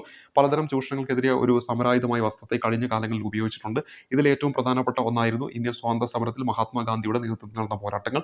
ഖാദിയും ചർക്കയും നൂൽപ്പൂ വിദേശ വസ്ത്ര ബഹിഷ്കരണവും ഗാന്ധിജി സ്വാതന്ത്ര്യ സമരത്തിന്റെ ഭാഗമാക്കി. അപ്പോൾ ഗാന്ധിജി സ്വാതന്ത്ര്യ സമരത്തിന്റെ ഭാഗമാക്കി ഖാദിയും അതുപോലെ തന്നെ ചർക്കയും അതുപോലെ തന്നെ നൂൽപ്പും അതുപോലെ വിദേശ വസ്ത്ര ബഹിഷ്കരണമൊക്കെ അദ്ദേഹം എന്താണ് സ്വാതന്ത്ര്യ സമരത്തിന്റെ ഭാഗമാക്കി. ചർക്കയിൽ നൂറ്റുണ്ടാക്കുന്ന ഖാദി വസ്ത്രങ്ങളെയാണ് ഗാന്ധിജി പ്രോത്സാഹിപ്പിച്ചത്. ഖാദി വസ്ത്രങ്ങൾ ധരിക്കുവാൻ അദ്ദേഹം ജനങ്ങളോട് ആഹ്വാനം ചെയ്തു. ഇത്തരത്തിൽ സ്വദേശി വസ്ത്രങ്ങൾ നിർമ്മിച്ച് ഉപയോഗിച്ചുകൊണ്ട് വിദേശ വസ്ത്രങ്ങൾ ബഹിഷ്കരിക്കാനാണ് ഗാന്ധിജി ആവശ്യപ്പെട്ടതെന്ന കാര്യം ഓർത്തിരിക്കുക. ഇതൊക്കെ നമ്മൾ പഠിക്കുന്ന കാര്യങ്ങൾ തന്നെയാണ്. വസ്ത്രത്തെയും വസ്ത്രധാരണത്തെയും സമരായുധമാക്കിക്കൊണ്ട് അദ്ദേഹം സ്വാതന്ത്ര്യ സമരം ഒരു ബഹുജന പ്രക്ഷോഭമാക്കി മാറ്റി. ഇന്ത്യൻ സ്വാതന്ത്ര്യ സമരത്തിൽ സ്വദേശി പ്രസ്ഥാനത്തിന്റെ പ്രതീകമായി ചർക്ക മാറി. ഖാദി വസ്ത്രം ഒരിക്കലും ഖാദി വസ്ത്രം ധരിക്കലും ഖാദി തൊപ്പി അണിയലും ദേശീയാഭിമാനത്തിന്റെ അടയാളമായി എന്ന കാര്യം ഓർക്കുക. ഇനി സ്വദേശി പ്രസ്ഥാനം എന്ന് പറയുന്നത് വളരെ ഇമ്പോർട്ടൻ്റ് ആയിട്ടുള്ള ഒരു പാരഗ്രാഫ് കൊടുത്തിട്ടുണ്ട്. ഇന്ത്യൻ സ്വാതന്ത്ര്യ സമരത്തിന്റെ ഭാഗമായി 1905 ഓഗസ്റ്റ് 7 സ്വദേശി പ്രസ്ഥാനം ആരംഭിച്ചത്. വളരെ ഇമ്പോർട്ടൻ്റ് ആയിട്ടുള്ള ഒരു വർഷമാണ് 1905 ഓഗസ്റ്റ് 7. 1905 ഓഗസ്റ്റ് 7 1905 ഓഗസ്റ്റ് 7 ഈ പറയുന്ന സ്വദേശി പ്രസ്ഥാനം ആരംഭിച്ചത്. ബ്രിട്ടീഷ് നിർമ്മിത വസ്തുക്കൾ ഉപേക്ഷിക്കുകയും ഇന്ത്യൻ നിർമ്മിത വസ്തുക്കളുടെ ഉൽപ്പാദനവും ഉപഭോഗവും പ്രോത്സാഹിപ്പിക്കുകയും ചെയ്യുക എന്നതായിരുന്നു ഇതിൻ്റെ ലക്ഷ്യം. അതിൻ്റെ ലക്ഷ്യം എന്തായിരുന്നു? ബ്രിട്ടീഷ് നിർമ്മിത വസ്തുക്കൾ എന്ത് ചെയ്യുക? ഉപേക്ഷിക്കുക. ഇന്ത്യൻ നിർമ്മിത വസ്തുക്കളുടെ ഉൽപ്പാദനവും ഉപയോഗവും എന്ത് ചെയ്യുക? പ്രോത്സാഹിപ്പിക്കുക. സ്വദേശി പ്രസ്ഥാനം ആരംഭിച്ചത് ഓഗസ്റ്റ് 7 ദേശീയ കൈത്തറി ദിനമായി 2015 മുതൽ ഇന്ത്യയിൽ ആചരിച്ചു വരുന്നു. അപ്പോൾ അതും വരാൻ പോകുന്ന പരീക്ഷയിൽ ഒരു പ്രധാനപ്പെട്ട ചോദ്യമായിരിക്കും. ദേശീയ കൈത്തറി ദിനം എന്താണെന്ന് വെച്ചാൽ ഓഗസ്റ്റ് 7. അതേപോലെ തന്നെ സ്വദേശി പ്രസ്ഥാനം ഇന്ത്യയിൽ ആരംഭിച്ചതെന്ന് വെച്ചാൽ 1905 ഓഗസ്റ്റ് 7. അതേപോലെ തന്നെ ദേശീയ കൈത്തറി ദിനമായിട്ട് ഓഗസ്റ്റ് 7 ആചരിക്കാൻ തുടങ്ങിയത് എന്നു മുതലാണെന്ന് വെച്ചാൽ 2015 മുതലാണ്. ഇനി അടുത്ത് നമ്മൾ പറയുന്ന ഖാദി പ്രസ്ഥാനമാണ്. 1918 ഗാന്ധിജിയുടെ നേതൃത്വത്തിൽ ഇന്ത്യയിൽ ആരംഭിച്ച പ്രസ്ഥാനമാണ് ഖാദി പ്രസ്ഥാനം. അപ്പോൾ ഖാദി പ്രസ്ഥാനം എന്നാണ് ആരംഭിക്കുന്നത് 1918 ഓർത്തിരിക്കുക. ആരുടെ നേതൃത്വത്തിലാണ്? ഗാന്ധിജിയുടെ നേതൃത്വത്തിലാണ്. ഇന്ത്യൻ സ്വാതന്ത്ര്യ സമര ചരിത്രത്തിൽ ഖാദിക്ക് സവിശേഷമായ സ്ഥാനമുണ്ട്. ഖാദി പ്രസ്ഥാനം ശക്തമായതോടെ ഇന്ത്യൻ ഗ്രാമങ്ങളിൽ നിന്ന് ചർക്കയുടെ ശബ്ദം ഉയർന്നു. ഖാദി വസ്ത്രത്തിന്റെ പ്രചാരണം ഇന്ത്യയിലെമ്പാടും വ്യാപകമായി എന്ന കാര്യം ഓർക്കുക. അപ്പോൾ ഇവിടെ നമ്മൾ ഓർത്തിരിക്കേണ്ട പ്രധാനപ്പെട്ട കുറേ തീയതികൾ പഠിച്ചു. സ്വദേശി പ്രസ്ഥാനം ആരംഭിച്ച തീയതി 1905 ഓഗസ്റ്റ് 7. അതേപോലെ തന്നെ സ്വദേശി പ്രസ്ഥാനവുമായി ബന്ധപ്പെടുത്തി സ്വദേശി പ്രസ്ഥാനം ആരംഭിച്ച ഓഗസ്റ്റ് 7 എന്താണ്? കൈത്തറി ദിനമായിട്ട് ആചരിക്കുന്നു. 2015 മുതൽ 1918 ഖാദി പ്രസ്ഥാനം ഗാന്ധിജിയുടെ നേതൃത്വത്തിൽ ആരംഭിക്കുന്നത്. പിന്നെ ഉത്തരം തിരുനാൾ ആ വിളംബരം പുറപ്പെടുവിച്ച ആ ഒരു തീയതി ഓർത്തിരിക്കുക 1859. ഇത് നമ്മൾ അടുത്ത ഇവിടെ പറയുന്നത് വടക്കുനോക്കി യന്ത്രം എന്ന് പറയുന്ന ഒരു ഭാഗമാണ്. നമ്മുടെ പരീക്ഷകളിലൊക്കെ ചിലപ്പോൾ വരാം, ചിലപ്പോൾ മെയിൻ എക്സാമിലൊക്കെ ചിലപ്പോൾ കടന്നു വരാം. നമുക്ക് അറിയാവുന്ന കാര്യങ്ങൾ തന്നെയാണ്. അതുകൊണ്ട് ഇത് പറയാതെ പോകുന്നില്ല. ജസ്റ്റ് ഒന്ന് പറഞ്ഞു പോകാൻ കുറച്ച് കാര്യങ്ങൾ ഈ ഒരു ടെക്സ്റ്റ് ബുക്കിലെ 1-ാം പാർട്ടിൽ പറഞ്ഞു പോകുന്നുള്ളൂ. അതുകൊണ്ട് നമുക്ക് അതും കൂടെ ഒന്ന് പറഞ്ഞു പോകാം. ദിശ അറിയുന്നതിന് ഉപയോഗിക്കുന്ന ഉപകരണമാണ് വടക്കുനോക്കി യന്ത്രം. സ്വതന്ത്രമായി ചലിക്കുന്ന കാന്തസൂചി തെക്ക് വടക്ക് ദിശയിൽ നിലകൊള്ളുന്നു എന്ന തത്വമാണ് ഈ ഉപകരണത്തിന്റെ അടിസ്ഥാനം. സൂചിയിൽ പ്രത്യേകമായി രേഖപ്പെടുത്തിയ അഗ്രം വടക്കു ദിശയെ സൂചിപ്പിക്കുന്നു. സമുദ്ര യാത്രയിൽ ദിശ അറിയുന്നതിന് നാവികർ പണ്ടുകാലം മുതൽ തന്നെ ഈ ഉപകരണം ഉപയോഗിക്കുന്നു. ഇത് നമുക്ക് അറിയാവുന്ന കാര്യങ്ങളാണ്. ഇനി അടുത്തത് ഭൂപടത്തിലെ ദിശകൾ എന്ന് പറയുന്ന ഒരു ഭാഗം ഇതിൽ പറയുന്നുണ്ട്. ഭൂപടത്തിൽ സാധാരണയായിട്ട് ദിശ കാണിക്കുന്ന അടയാളം നൽകിയിരിക്കുന്നു. ചുമർ ഭൂപടങ്ങളുടെ മുകളിൽ ഭാഗത്ത് വടക്കു ദിശയെ സൂചിപ്പിക്കുന്ന അടയാളം കാണാൻ പറ്റും. നമുക്ക് ഈ ഒരു ചിത്രം നോക്കിക്കഴിഞ്ഞാൽ ഇത് നമുക്കിവിടെ കാണാൻ പറ്റും. നോർത്ത് എന്ന് പറയുന്ന ആ ഒരു ദിശയിലേക്ക് ഒരു അടയാളം നമുക്ക് കാണാൻ പറ്റും. ഒരു ആരോ മാർക്ക് നിങ്ങൾക്ക് കാണാൻ പറ്റും. അതായത് അതാണ് ഈ ഒരു ഭാഗമാണ് എന്ത് ഇതിൻ്റെ നോർത്ത് എന്ന് പറയാം. അങ്ങനെയാണെങ്കിൽ പിന്നെ നമുക്ക് പറയാൻ പറ്റും ഈ ഒരു ഭാഗമാണ് അതിൻ്റെ സൗത്ത്, ഈ ഒരു ഭാഗമാണ് അതിൻ്റെ ഈസ്റ്റ് എന്ന് പറയുന്നത്, ഈ ഒരു ഭാഗമാണ് വെസ്റ്റ് എന്ന് നമുക്ക് പിന്നെ കാണാനായിട്ട് പറ്റും. അപ്പോൾ വടക്ക് ദിശയെ സൂചിപ്പിക്കുന്ന ഒരു അടയാളം കാണാം. ഭൂപടത്തിന്റെ ചുവടുഭാഗം തെക്ക് ദിശയും വലതുഭാഗം എന്താണ് പടിഞ്ഞാറ് ദിശയും അതുപോലെ ഇടതുഭാഗം എന്താണ് കിഴക്ക് ദിശയും സൂചിപ്പിക്കുന്നു. നമുക്കറിയാവുന്ന കാര്യങ്ങൾ തന്നെയാണ് ഈ ഒരു ടെക്സ്റ്റ് ബുക്കിൽ പറയുന്നത്. സാധാരണയായിട്ട് ഭൂപടങ്ങളിൽ ദിശ സൂചിപ്പിക്കുന്ന ഉപയോഗിക്കുന്ന ചിഹ്നങ്ങളാണ് ഇവിടെ കൊടുത്തിരിക്കുന്നത്. അപ്പോൾ ഈ രീതിയിൽ വേണമെങ്കിൽ നമ്മുടെ ഭൂപടത്തിൽ കാണാം, ഈ രീതിയിൽ വേണമെങ്കിൽ കാണാം, ഈ രീതിയിലും നമുക്ക് കാണാൻ പറ്റും. ഇനി അടുത്ത് തന്നിരിക്കുന്ന ഗ്ലോബിൽ ചുവപ്പ് നിറത്തിൽ രേഖപ്പെടുത്തിയിരിക്കുന്ന വര ശ്രദ്ധിക്കൂ. ഇതാണ് ഭൂമധ്യ രേഖ. നമ്മൾ ഈ ഒരു ഗ്ലോബ് നോക്കുന്ന സമയത്ത് ഈ മധ്യത്തിലൂടെ 0 ഡിഗ്രി അക്ഷാംശ രേഖയിലാണ് നമ്മൾ എന്തെന്ന് പറയുന്നത്? ഭൂമധ്യ രേഖ എന്ന് പറയുന്നത്. ഈ രേഖ ഗ്ലോബിനെ എന്താണ് 2 അർദ്ധഗോളങ്ങളായി വിഭജിക്കുന്നു. തന്നിരിക്കുന്ന ചിത്രത്തിൽ എ എന്നത് രേഖപ്പെടുത്തിയത് എന്താണ്? വടക്കേ അല്ലെങ്കിൽ ഉത്തര അർദ്ധഗോളമാണ്. അപ്പോൾ ഈ ഒരു ഭാഗത്തെയാണ് നമ്മൾ ഉത്തര അർദ്ധഗോളം എന്ന് പറയുന്നത്. ബി എന്ന് രേഖപ്പെടുത്തിയിരിക്കുന്ന തെക്കേ അല്ലെങ്കിൽ ദക്ഷിണ അർദ്ധഗോളമാണ്. അപ്പോൾ ഇതാണ് എന്ത്? ദക്ഷിണ അർദ്ധഗോളം എന്നറിയപ്പെടുന്ന. ഭൂമധ്യ രേഖയും അതിന് സമാന്തരമായി മുകളിലും താഴെയും വരച്ചിരിക്കുന്ന വൃത്താകൃതിയിലുള്ള മറ്റു രേഖകളും നിരീക്ഷിക്കൂ. ഇവയാണ് എന്ത്? അക്ഷാംശ രേഖകൾ എന്ന് പറയുന്നത്. അപ്പോൾ ഈ ഭൂമധ്യ രേഖയ്ക്ക് സമാന്തരമായിട്ട് ഇങ്ങനെ ഈ ഒരു ദിശയിൽ വരച്ചിരിക്കുന്ന ഈ ഒരു രേഖയാണ് നമ്മൾ എന്തെന്ന് പറയുന്നത്? അക്ഷാംശ രേഖകൾ എന്ന് പറയുന്നത്. ജസ്റ്റ് ഒരു ബേസിക് കാര്യങ്ങൾ അവിടെ പറഞ്ഞു പോകുന്നേ ഉള്ളൂ. ഇനി മറ്റൊന്ന് ഇവിടെ പറയുന്നത് ഇതിനെയാണ് നമ്മൾ എന്തെന്ന് പറയുന്നത് അക്ഷാംശ രേഖകൾ എന്ന് പറയുന്നത് എന്ന കാര്യം ഓർത്തിരിക്കുക. ഇനി മറ്റൊന്ന് എന്താണ്? മുകളിലും താഴെയും വരച്ചിരിക്കുന്ന വൃത്താകൃതിയുള്ള മറ്റ് രേഖകളെ നിരീക്ഷിക്കുക. ഇവയാണ് എന്ത്? അക്ഷാംശ രേഖകൾ എന്ന് പറയുന്നു. അക്ഷാംശ രേഖകൾക്ക് ലംബമായി വരച്ചിരിക്കുന്ന അർദ്ധവൃത്താകൃതിയിലുള്ള രേഖകൾ കണ്ടില്ല, ഇവയാണ് രേഖാംശ രേഖകൾ എന്ന് പറയുന്നത്. അതായത് ഈ ഒരു ഡയറക്ഷനിൽ വരച്ചിരിക്കുന്ന ഈ ഒരു രേഖയാണ് നമ്മൾ എന്തെന്ന് പറയുന്നത്? രേഖാംശ രേഖ. ഈ ഒരു ഡയറക്ഷനിൽ വരച്ചിരിക്കുന്ന ഈ ഒരു രേഖയാണ് നമ്മൾ എന്തെന്ന് പറയുന്നത്? അക്ഷാംശ രേഖ എന്ന് പറയുന്ന കാര്യം ഓർക്കുക. അതിലെ ഏറ്റവും വലിയ അക്ഷാംശ രേഖ വെച്ചിട്ടുണ്ടെങ്കിൽ ഏതാണ്? ഈ പറയുന്ന ഭൂമധ്യ രേഖയാണ്. അതായത് 0 ഡിഗ്രി അക്ഷാംശമാണെന്ന കാര്യം ഓർത്തിരിക്കുക. ഭൂമിയിലെ ഒരു സ്ഥലത്തിന്റെ സ്ഥാനനിർണ്ണയം നടത്തുന്ന ഏതൊക്കെയാണ്? ഈ പറയുന്ന 2 സാങ്കല്പിക രേഖകളും ഉപയോഗിച്ചാണ്. അക്ഷാംശ രേഖകളും അതേപോലെ തന്നെ രേഖാംശ രേഖകളും ഒക്കെ ഉപയോഗിച്ചുകൊണ്ടാണ് ഒരു ഭൂമിയിലെ ഒരു സ്ഥലത്തിന്റെ അല്ലെങ്കിൽ ഒരു വസ്തുവിന്റെ ഒക്കെ എന്ത് ചെയ്യുന്നത്? സ്ഥാനം നിർണ്ണയിക്കുന്നത് എന്ന കാര്യം കൂടി ഓർത്തിരിക്കുക. അപ്പോൾ ഇതിന് എന്തിനാണ് സഹായിക്കുന്നതെന്നാണ് അവിടെ പറഞ്ഞു പോയത്. ഇനി അടുത്തത് ഗ്ലോബും ഭൂപടവും തമ്മിലുള്ള വ്യത്യാസമാണ്. ഗോളാകൃതിയിലുള്ള ഭൂമിയുടെ മാതൃകയാണ് ഗ്ലോബ് എന്ന് പറയുന്നത്. ഗോളാകൃതിയിലുള്ള ഭൂമിയുടെ ഉപരിതല സവിശേഷതകൾ ഒരു പരന്ന പ്രതലത്തിൽ വരച്ചാൽ അതിന് നമുക്ക് എന്തെന്ന് പറയാൻ പറ്റും? ഭൂപടം എന്ന് പറയാൻ പറ്റും. നമുക്കറിയാവുന്ന കാര്യങ്ങൾ തന്നെയാണ്. ഇനി ഇവിടെ കേരളത്തിന്റെ ഒരു ഭൂപടം ഇവിടെ കൊടുത്തിട്ടുണ്ട്. അതിൽ നിന്ന് ഇവിടെ പറഞ്ഞിരിക്കുന്നത് എന്താണ്? തന്നിരിക്കുന്ന ഭൂപടത്തിൽ ABC എന്നിങ്ങനെ അക്ഷരങ്ങൾ രേഖപ്പെടുത്തിയിരിക്കുന്നത് ശ്രദ്ധിക്കൂ. അവ യഥാക്രമം ഭൂപടത്തിന്റെ തലക്കെട്ട്. അപ്പോൾ ഒരു ഭൂപടത്തിന്റെ പ്രധാനപ്പെട്ട ഭാഗങ്ങളായിട്ട് പറയേണ്ട അടിസ്ഥാന ഭാഗങ്ങളായിട്ട് പറയുന്ന ഒന്നാണ് ഭൂപടത്തിന്റെ തലക്കെട്ട്. അപ്പോൾ ഇവിടെ കേരളത്തിന്റെ രാഷ്ട്രീയ ഭൂപടം. അപ്പോൾ നമുക്ക് ഈ ഒരു ഭൂപടം നോക്കുമ്പോൾ ആ തലക്കെട്ട് നോക്കിക്കഴിഞ്ഞാൽ എന്താണ് ഇവിടെ കാണിക്കുന്നത് നമുക്ക് മനസ്സിലാക്കാനായിട്ട് പറ്റും. പിന്നെ B എന്ന് പറഞ്ഞ് ഇവിടെ കൊടുത്തിരിക്കുന്നത് എന്താണ്? ദിശയാണ് സൂചിപ്പിക്കുന്നത്. ഈ ഒരു ഭൂപടത്തിന്റെ നോർത്ത് ദിശ ഏതാണ്, അതുപോലെ തന്നെ വെസ്റ്റ് ദിശ ഏതാണ്, ഈസ്റ്റ് ദിശ ഏതാണ്, അതുപോലെ തന്നെ സൗത്ത് ഏതാണെന്നൊക്കെ നമുക്കിവിടെ കണ്ടെത്താൻ പറ്റും. അപ്പോൾ നമുക്ക് ഈ ഒരു ഭൂപടം നോക്കിയിട്ട് സദേൺ മോസ്റ്റ് ഡിസ്ട്രിക്ട് ഏതാണെന്ന് വെച്ചാൽ നമുക്ക് ഈ ഒരു ഭൂപടം നോക്കിയിട്ട് ഏറ്റവും സൗത്തിലേക്ക് വന്നിട്ട് നമുക്ക് പറയാൻ പറ്റും എന്താണ്? തിരുവനന്തപുരമാണെന്ന് പറയാൻ പറ്റും. ഇനി നോർത്തേൺ മോസ്റ്റ് ഡിസ്ട്രിക്ട് എന്നാണ് ചോദിക്കുന്നെങ്കിലോ കാസർഗോഡാണെന്ന് നമുക്ക് പറയാൻ പറ്റും. അതുപോലെ തന്നെ കണ്ണൂർ എന്ന് പറയുന്ന ജില്ലയുടെ വടക്ക് ഭാഗത്ത് വരുന്ന ജില്ല ഏതാണെന്ന് വെച്ചാൽ അവിടെ നമുക്ക് ഈ ഒരു മാപ്പ് നോക്കിയിട്ട് കാസർഗോഡ് എന്ന് പറയാൻ പറ്റും. അപ്പോൾ നമുക്ക് ആ ഒരു ദിശ അറിഞ്ഞെങ്കിൽ മാത്രമേ നമുക്ക് എന്ത് ചെയ്യാൻ പറ്റുള്ളൂ? ഇത് നമുക്ക് കൃത്യമായിട്ട് പറയാനായിട്ട് പറ്റുള്ളൂ. അപ്പോൾ അതിനാണ് നമ്മൾ ആ ദിശ കാണിക്കുന്ന കാര്യം ഓർത്തിരിക്കുക. ഇനി C എന്ന് പറയുന്നത് എന്താണ് ഇവിടെ ഉദ്ദേശിക്കുന്നത്? ഇവിടെ C എന്ന് പറയുന്നത് ഈ C എന്ന് പറയുന്നത് ഉദ്ദേശിക്കുന്നത് സൂചികയാണ്. അപ്പോൾ നമുക്ക് ഈ ഒരു ഭൂപടത്തിൽ സി നമുക്ക് കാണാൻ പറ്റും. അതായത് സംസ്ഥാന അതിർത്തി എങ്ങനെയാണ് റെപ്രസെൻറ്റ് ചെയ്യുന്നത്, ജില്ലാ അതിർത്തി എങ്ങനെയാണ് റെപ്രസെൻറ്റ് ചെയ്യുന്നത്. ഈ സ്റ്റാർ കാണിച്ചിരിക്കുന്നത് തലസ്ഥാനത്തെയാണ്, ജില്ലാ ആസ്ഥാനത്തെയാണ് ഇങ്ങനെ ഒരു ചിഹ്നം കൊണ്ട് കാണിച്ചിരിക്കുന്നതെന്നൊക്കെ നമുക്ക് പറയാൻ പറ്റും. അപ്പോൾ ഈ ഒരു ഭൂപടത്തിൽ കാണപ്പെടുന്ന ഒരു സിമ്പിൾ, ഓരോ സിമ്പിളും എന്തിനെയാണ് റെപ്രസെൻറ്റ് ചെയ്യുന്നത്, ഓരോ വരകളും എന്തിനെയാണ് കാണിക്കുന്നതെന്നൊക്കെ കൃത്യമായിട്ട് അവിടെ നമ്മുടെ ഭൂപടത്തിൽ എന്ത് ചെയ്തിട്ടുണ്ടാവും, കാണിച്ചിട്ടുണ്ടായിരിക്കും. അപ്പോൾ ഇതിലൂടെ നമുക്ക് ആ ഭൂപടം നമുക്ക് എന്ത് ചെയ്യാൻ പറ്റും, കൃത്യതയോടുകൂടി വായിച്ചെടുക്കാനായിട്ട് പറ്റും. അപ്പോൾ ഒരു ഭൂപടത്തിൽ ഉണ്ടായിരിക്കേണ്ട ആവശ്യ ഘടകങ്ങളാണ് എന്തെല്ലാം എന്ന് പറയുന്നത്, തലക്കെട്ട്, ദിശ, സൂചിക. ഇതൊക്കെ നമ്മുടെ സിലബസിൽ, ഒരുപക്ഷെ ഭൂപടം എന്ന് പറയുന്ന സംഭവം നമ്മുടെ സിലബസിൽ ഇല്ലെങ്കിൽ പോലും ഇതൊക്കെ ബേസിക് ഫാക്റ്റുകളാണ്. ഇതൊക്കെ വേണമെങ്കിൽ എന്ത് ചെയ്യാൻ പറ്റും, നമ്മുടെ ഈ പറയുന്ന ചോദ്യകർത്താവ് ചോദ്യമായിട്ട് ചോദിക്കാം. പക്ഷെ നമുക്ക് അറിയാവുന്ന കാര്യങ്ങളാണ്. അപ്പോൾ ഒരു ഭൂപടത്തിൽ ഉണ്ടായിരിക്കേണ്ട ആവശ്യ ഘടകങ്ങൾ ഏതാണെന്ന് വെച്ചാൽ അവിടെ തലക്കെട്ട്, ദിശ, സൂചിക എന്ന 3 ഓപ്ഷൻ ഉണ്ടായിരിക്കും. അതാണ് നമ്മുടെ ആവശ്യം. ഒന്ന്, നമുക്ക് തലക്കെട്ട് വേണം, പിന്നെ ദിശ വേണം, പിന്നെ എന്താണ്, സൂചിക വേണം എന്ന കാര്യം ഓർത്തിരിക്കുക. ഇവ ഉപയോഗപ്പെടുത്തിയിട്ടാണ് എന്ത് ചെയ്യുന്നത്, നമ്മൾ ഭൂപടം വായിക്കുന്നത്. നമ്മൾ ഓൾറെഡി കണ്ടതാണ്. ഇനി എന്താണ് കാർട്ടോഗ്രാഫി എന്ന് പറയുന്നത്? ഭൂപടങ്ങൾ തയ്യാറാക്കുന്ന ശാസ്ത്രശാഖയാണ് നമ്മൾ എന്ത് പറയുന്നത്, ഭൂപടശാസ്ത്രം അല്ലെങ്കിൽ കാർട്ടോഗ്രാഫി എന്ന് പറയുന്നത്. ഭൂപടങ്ങൾ തയ്യാറാക്കുന്ന ആളെ നമ്മൾ കാർട്ടോഗ്രാഫർ എന്ന് പറയുന്നു. അതുപോലെ തന്നെ നമ്മുടെ രാജ്യത്ത് ഭൂപടങ്ങൾ നിർമ്മിക്കുന്നതിനും പരിശോധിക്കുന്നതിനും പ്രസിദ്ധീകരിക്കുന്നതിനും ചുമതലപ്പെട്ട കേന്ദ്ര സർക്കാർ ഏജൻസിയാണ് ഇത്. ചോദിക്കുന്നതാണ് സർവേ ഓഫ് ഇന്ത്യ. ഇതിൻ്റെ ആസ്ഥാനം എവിടെയാണ്? ഉത്തരാഖണ്ഡിലെ ഡെറാഡൂൺ ആണെന്ന് കാര്യം ഓർക്കാം. അപ്പോൾ നമ്മുടെ രാജ്യത്ത് ഭൂപടങ്ങൾ നിർമ്മിക്കുന്നതിനും പരിശോധിക്കുന്നതിനും പ്രസിദ്ധീകരിക്കുന്നതിനും ചുമതലപ്പെട്ട കേന്ദ്ര സർക്കാർ ഏജൻസി ചോദിച്ചാൽ സർവേ ഓഫ് ഇന്ത്യ ആണ്. അത് എവിടെയാണെന്ന് ചോദിച്ചാൽ ഉത്തരാഖണ്ഡിലെ ഡെറാഡൂണിലാണെന്ന കാര്യം ഓർത്തിരിക്കുക. അപ്പോൾ സർവേ ഓഫ് ഇന്ത്യ ഉത്തരാഖണ്ഡിലെ ഡെറാഡൂണിലാണെന്ന കാര്യം ഓർത്തിരിക്കുക. ഇനി ഇവിടെ ഇന്ത്യയുടെ ഒരു ഭൂപടമാണ് ഇവിടെ കൊടുത്തിരിക്കുന്നത്. നമുക്കറിയാം ഇന്ത്യയിലെ എത്ര സ്റ്റേറ്റുകളുണ്ടെന്ന് ചോദിച്ചാൽ 28 സ്റ്റേറ്റാണ്. എത്ര യൂട്ടി ഉണ്ടെന്ന് വെച്ചാൽ 8 യൂണിയൻ ടെറിട്ടറി ആണെന്നുള്ള കാര്യം ഓർത്തിരിക്കുക. ഇവിടെ SCERT ടെക്സ്റ്റ് ബുക്കിൽ ഈ ഭൂപടവുമായി ബന്ധപ്പെടുത്തി ഈ ഭൂപടം നോക്കിയിട്ട് നിങ്ങൾ എഴുതൂ എന്ന് പറഞ്ഞുകൊണ്ട് അവിടെ ഈ ഉത്തർപ്രദേശുമായി ബന്ധപ്പെട്ട് ചെറിയൊരു പാരഗ്രാഫ് ഇങ്ങനെയാണ് നിങ്ങൾ ഈ ഒരു കുറിപ്പ് തയ്യാറാക്കേണ്ടതെന്ന് പറഞ്ഞു കൊടുത്തിട്ടുണ്ട്. എൻ്റെ സ്ഥാനം ഇന്ത്യയുടെ വടക്ക് ഭാഗത്താണെന്ന് പറഞ്ഞിട്ടുണ്ട്. അതുപോലെ തന്നെ എൻ്റെ അതിർത്തിയിൽ ഒരു രാജ്യമുണ്ട്, അതാണ് നേപ്പാൾ. അപ്പോൾ ഉത്തർപ്രദേശ് അതിർത്തി പങ്കിടുന്ന രാജ്യം ഏതാണെന്ന് വെച്ചാൽ ഉത്തരമായിട്ട് വരുന്നുണ്ട് ഏതാണ്, നേപ്പാളാണ്. നിങ്ങൾക്ക് ഈ ഒരു ഭൂപടം നോക്കിയാൽ തന്നെ നിങ്ങൾക്ക് മനസ്സിലാക്കാൻ പറ്റും ഉത്തർപ്രദേശ് നേപ്പാളാണെന്ന് കാര്യം ഓർത്തിരിക്കുക. അതേപോലെ നമ്മൾ ഈ ഒരു ഭൂപടം നോക്കിയിട്ട് ഏതൊക്കെ രാജ്യങ്ങളായിട്ടാണ് ഒരു സംസ്ഥാനം അതിർത്തി പങ്കിടുന്നത് തുടങ്ങിയ കാര്യങ്ങളൊക്കെ നമുക്ക് വായിച്ചെടുക്കാനായിട്ട് പറ്റും. പിന്നെ ഇവിടെ പറയുന്നത് കൂടാതെ ഇന്ത്യയിലെ 8 സംസ്ഥാനങ്ങളുടെ അതിർത്തി കൂടി ഞാൻ പങ്കിടും. അപ്പോൾ 8 സംസ്ഥാനങ്ങളുമായിട്ട് ആര് അതിർത്തി പങ്കിടുന്നുണ്ട്? ഈ പറയുന്ന ഉത്തർപ്രദേശ് അതിർത്തി പങ്കിടുന്ന കാര്യം ഓർത്തിരിക്കുക. അപ്പോൾ ഉത്തർപ്രദേശ് എന്താണ് 8 സംസ്ഥാനങ്ങളുമായിട്ടും അതിർത്തി പങ്കിടുന്ന കാര്യം ഓർത്തിരിക്കുക. ഇനി ഞാൻ പങ്കിടുന്നുണ്ട് കൂടുതൽ കരിമ്പ് ഉൽപ്പാദിപ്പിക്കുന്നതിനാൽ ഇന്ത്യയുടെ പഞ്ചസാര കിണർ, പലപ്പോഴും PSC ചോദിക്കുന്നുണ്ട്, ഇന്ത്യയുടെ പഞ്ചസാര കിണമെന്ന് വിശേഷിപ്പിക്കുന്ന ഉത്തർപ്രദേശിനെയാണ്. എൻ്റെ നാട്ടിലെ നൃത്തകലയാണ് കഥക്. കഥകിന് പ്രസിദ്ധമായിട്ടുള്ള സ്ഥലമാണ് ഉത്തർപ്രദേശ്. എൻ്റെ പ്രധാന നഗരങ്ങളുടെ പേരുകൾ നിങ്ങൾ കേട്ട് കാണും. കാൺപൂർ, ലക്നൗ, വാരണാസി, ആഗ്ര, അലഹബാദ് മുതലായവയാണ്.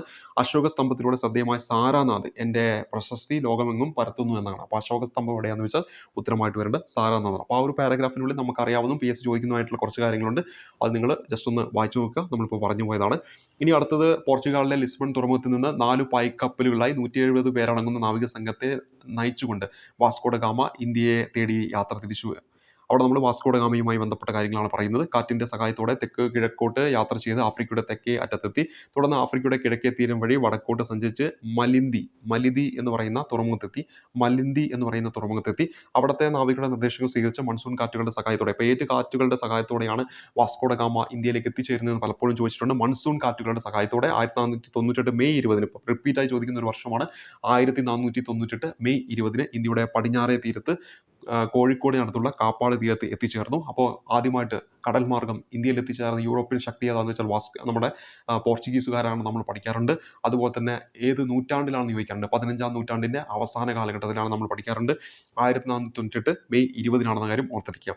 ഇനി കോഴിക്കോടിനടുത്തുള്ള കാപ്പാട് തീരത്താണ് അവർ എത്തിച്ചേർന്നത്. യൂറോപ്പിൽ നിന്ന് ആയിരക്കണക്കിന് കിലോമീറ്റർ താണ്ടി വാസ്കോഡ ഗാമയും സംഘവും സാഹസികമായി നടത്തിയ യാത്ര ചരിത്രത്തിൽ ഇടം നേടി എന്ന കാര്യം. അപ്പോൾ ഈ പറഞ്ഞ പോയിന്റുകളെല്ലാം ഓർത്തിരിക്കണം. പരീക്ഷകളിലൊക്കെ പ്രത്യേകിച്ചും പ്രിലിം എക്സാമിലൊക്കെ ഇതിൽ നിന്നൊക്കെ ചോദ്യങ്ങൾ വരാറുണ്ട്. ആ തീയതി ഓർത്തിരിക്കുക. 1498 മെയ് 20 കാപ്പാടാണ് എത്തിച്ചേർന്ന് ഓർത്തിരിക്കുക. ഏത് കാറ്റുകളുടെ സഹായത്താലാണെന്ന് വെച്ചാൽ മൺസൂൺ കാറ്റുകളുടെ സഹായത്താലാണ്. അതിനു മുമ്പ് അദ്ദേഹം എത്തിച്ചേർന്ന തുറമുഖം ഏതാണെന്ന് വെച്ചാൽ മലിന്തി എന്ന് പറയുന്ന തുറമുഖമാണ്. അതൊക്കെ വേണമെങ്കിൽ എടുത്ത് ചോദിക്കാം. ഇനി ഇവിടെ നമുക്കറിയാം നമ്മുടെ ഭൂഖണ്ഡങ്ങൾ, നമുക്കറിയാം ഇവിടെ പ്രധാനമായിട്ടുള്ള ഭൂഖണ്ഡങ്ങൾ ഏതൊക്കെയാണ്? നമുക്ക് ഒന്ന് വടക്കേ അമേരിക്ക, പിന്നെ വരുന്നത് തെക്കേ അമേരിക്ക, പിന്നെ വരുന്നത് ആഫ്രിക്ക, പിന്നെ വരുന്നത് യൂറോപ്പ്, പിന്നെ വരുന്നത് ഏഷ്യ, പിന്നെ വരുന്നത് ഓസ്ട്രേലിയ, പിന്നെ വരുന്നത് അന്റാർട്ടിക്ക. ഇത്രയും ഭൂഖണ്ഡങ്ങൾ നമ്മൾ ഓർത്തിരിക്കുക. അതുപോലെ തന്നെ ഇവിടെ നമ്മൾ പറയുന്ന ഭൂഖണ്ഡങ്ങളാണ് ഏതെല്ലാം എന്ന് പറയുന്നത്? Africa, Antarctica, Asia, Australia, Europe Europe, വടക്കേ അമേരിക്ക, തെക്കേ അമേരിക്ക. അപ്പം എന്തെല്ലാമാണ്? വടക്കേ അമേരിക്ക, തെക്കേ അമേരിക്ക, ആഫ്രിക്ക, യൂറോപ്പ്, ഏഷ്യ, അതുപോലെ ഓസ്ട്രേലിയ, അന്റാർട്ടിക്ക. ഇതെല്ലാമാണ് എന്ത്? പ്രധാനമായിട്ടുള്ള ഭൂഖണ്ഡങ്ങൾ എന്ന് പറയുന്നത്. ഇനി ഇതാണ് എന്ത്? വാസ്കോഡ ഗാമയുടെ ആ ഒരു പാത എന്ന് പറയുന്നത്. അതായത് ഇവിടെ പോർച്ചുഗലിലെ ലിസ്ബണിൽ നിന്ന് ഇങ്ങനെ വന്ന് ഇവിടെ മലിന്തി തുറമുഖത്തെത്തി, അവിടുന്ന് പിന്നെ ഈ ഒരു ദിശയിൽ വന്ന് നമ്മുടെ കാപ്പാടിലേക്ക് എത്തിച്ചേർന്നു. അതാണ് ഈ ഒരു മാപ്പിലൂടെ കാണിക്കുന്നത്. അവിടെ തന്നെ ഓർത്തിരിക്കേണ്ട മറ്റൊന്നെന്താണ്? ഭൂഖണ്ഡങ്ങളാണ്. പ്രധാനമായിട്ടും എത്ര ഭൂഖണ്ഡങ്ങളുണ്ടെന്ന് വെച്ചാൽ 7 എണ്ണമാണ്. അത് ഏതൊക്കെയാണെന്ന് വെച്ചാൽ വടക്കേ അമേരിക്ക, തെക്കേ അമേരിക്ക, അതേപോലെ തന്നെ യൂറോപ്പ്, ആഫ്രിക്ക, ഇന്ത്യ, ഓസ്ട്രേലിയ, അതുപോലെ തന്നെ അന്റാർട്ടിക്ക. ഓരോ ഭൂഖണ്ഡങ്ങളുടെയും സ്ഥാനം നിങ്ങളുടെ മനസ്സിലേക്ക് വരിക.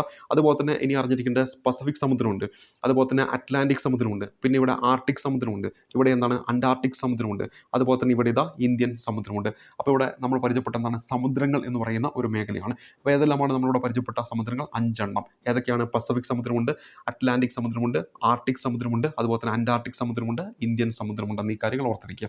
അതിൽ നമുക്ക് ഓർത്തിരിക്കേണ്ടത് ഈ അറ്റ്ലാന്റിക് സമുദ്രം, അതുപോലെ തന്നെ പസഫിക് സമുദ്രം, ഇതിൻ്റെ രണ്ടിനും ഇടയിലായിട്ടാണ് വടക്കേ അമേരിക്ക, തെക്കേ അമേരിക്ക എന്നിവ കാണപ്പെടുന്നത്. അതുപോലെ തന്നെ ഈ അന്റാർട്ടിക് സമുദ്രം ഇവിടെയുണ്ട്, അതുപോലെ തന്നെ ഇവിടെ അറ്റ്ലാന്റിക് സമുദ്രമുണ്ട്, അതുപോലെ ഇവിടെ ഇന്ത്യൻ സമുദ്രമുണ്ട്. ഈ അറ്റ്ലാന്റിക് സമുദ്രത്തിൻ്റെയും ഇന്ത്യൻ സമുദ്രത്തിൻ്റെ ഇടയിലായിട്ട് ഏത് വരുന്നുണ്ട്?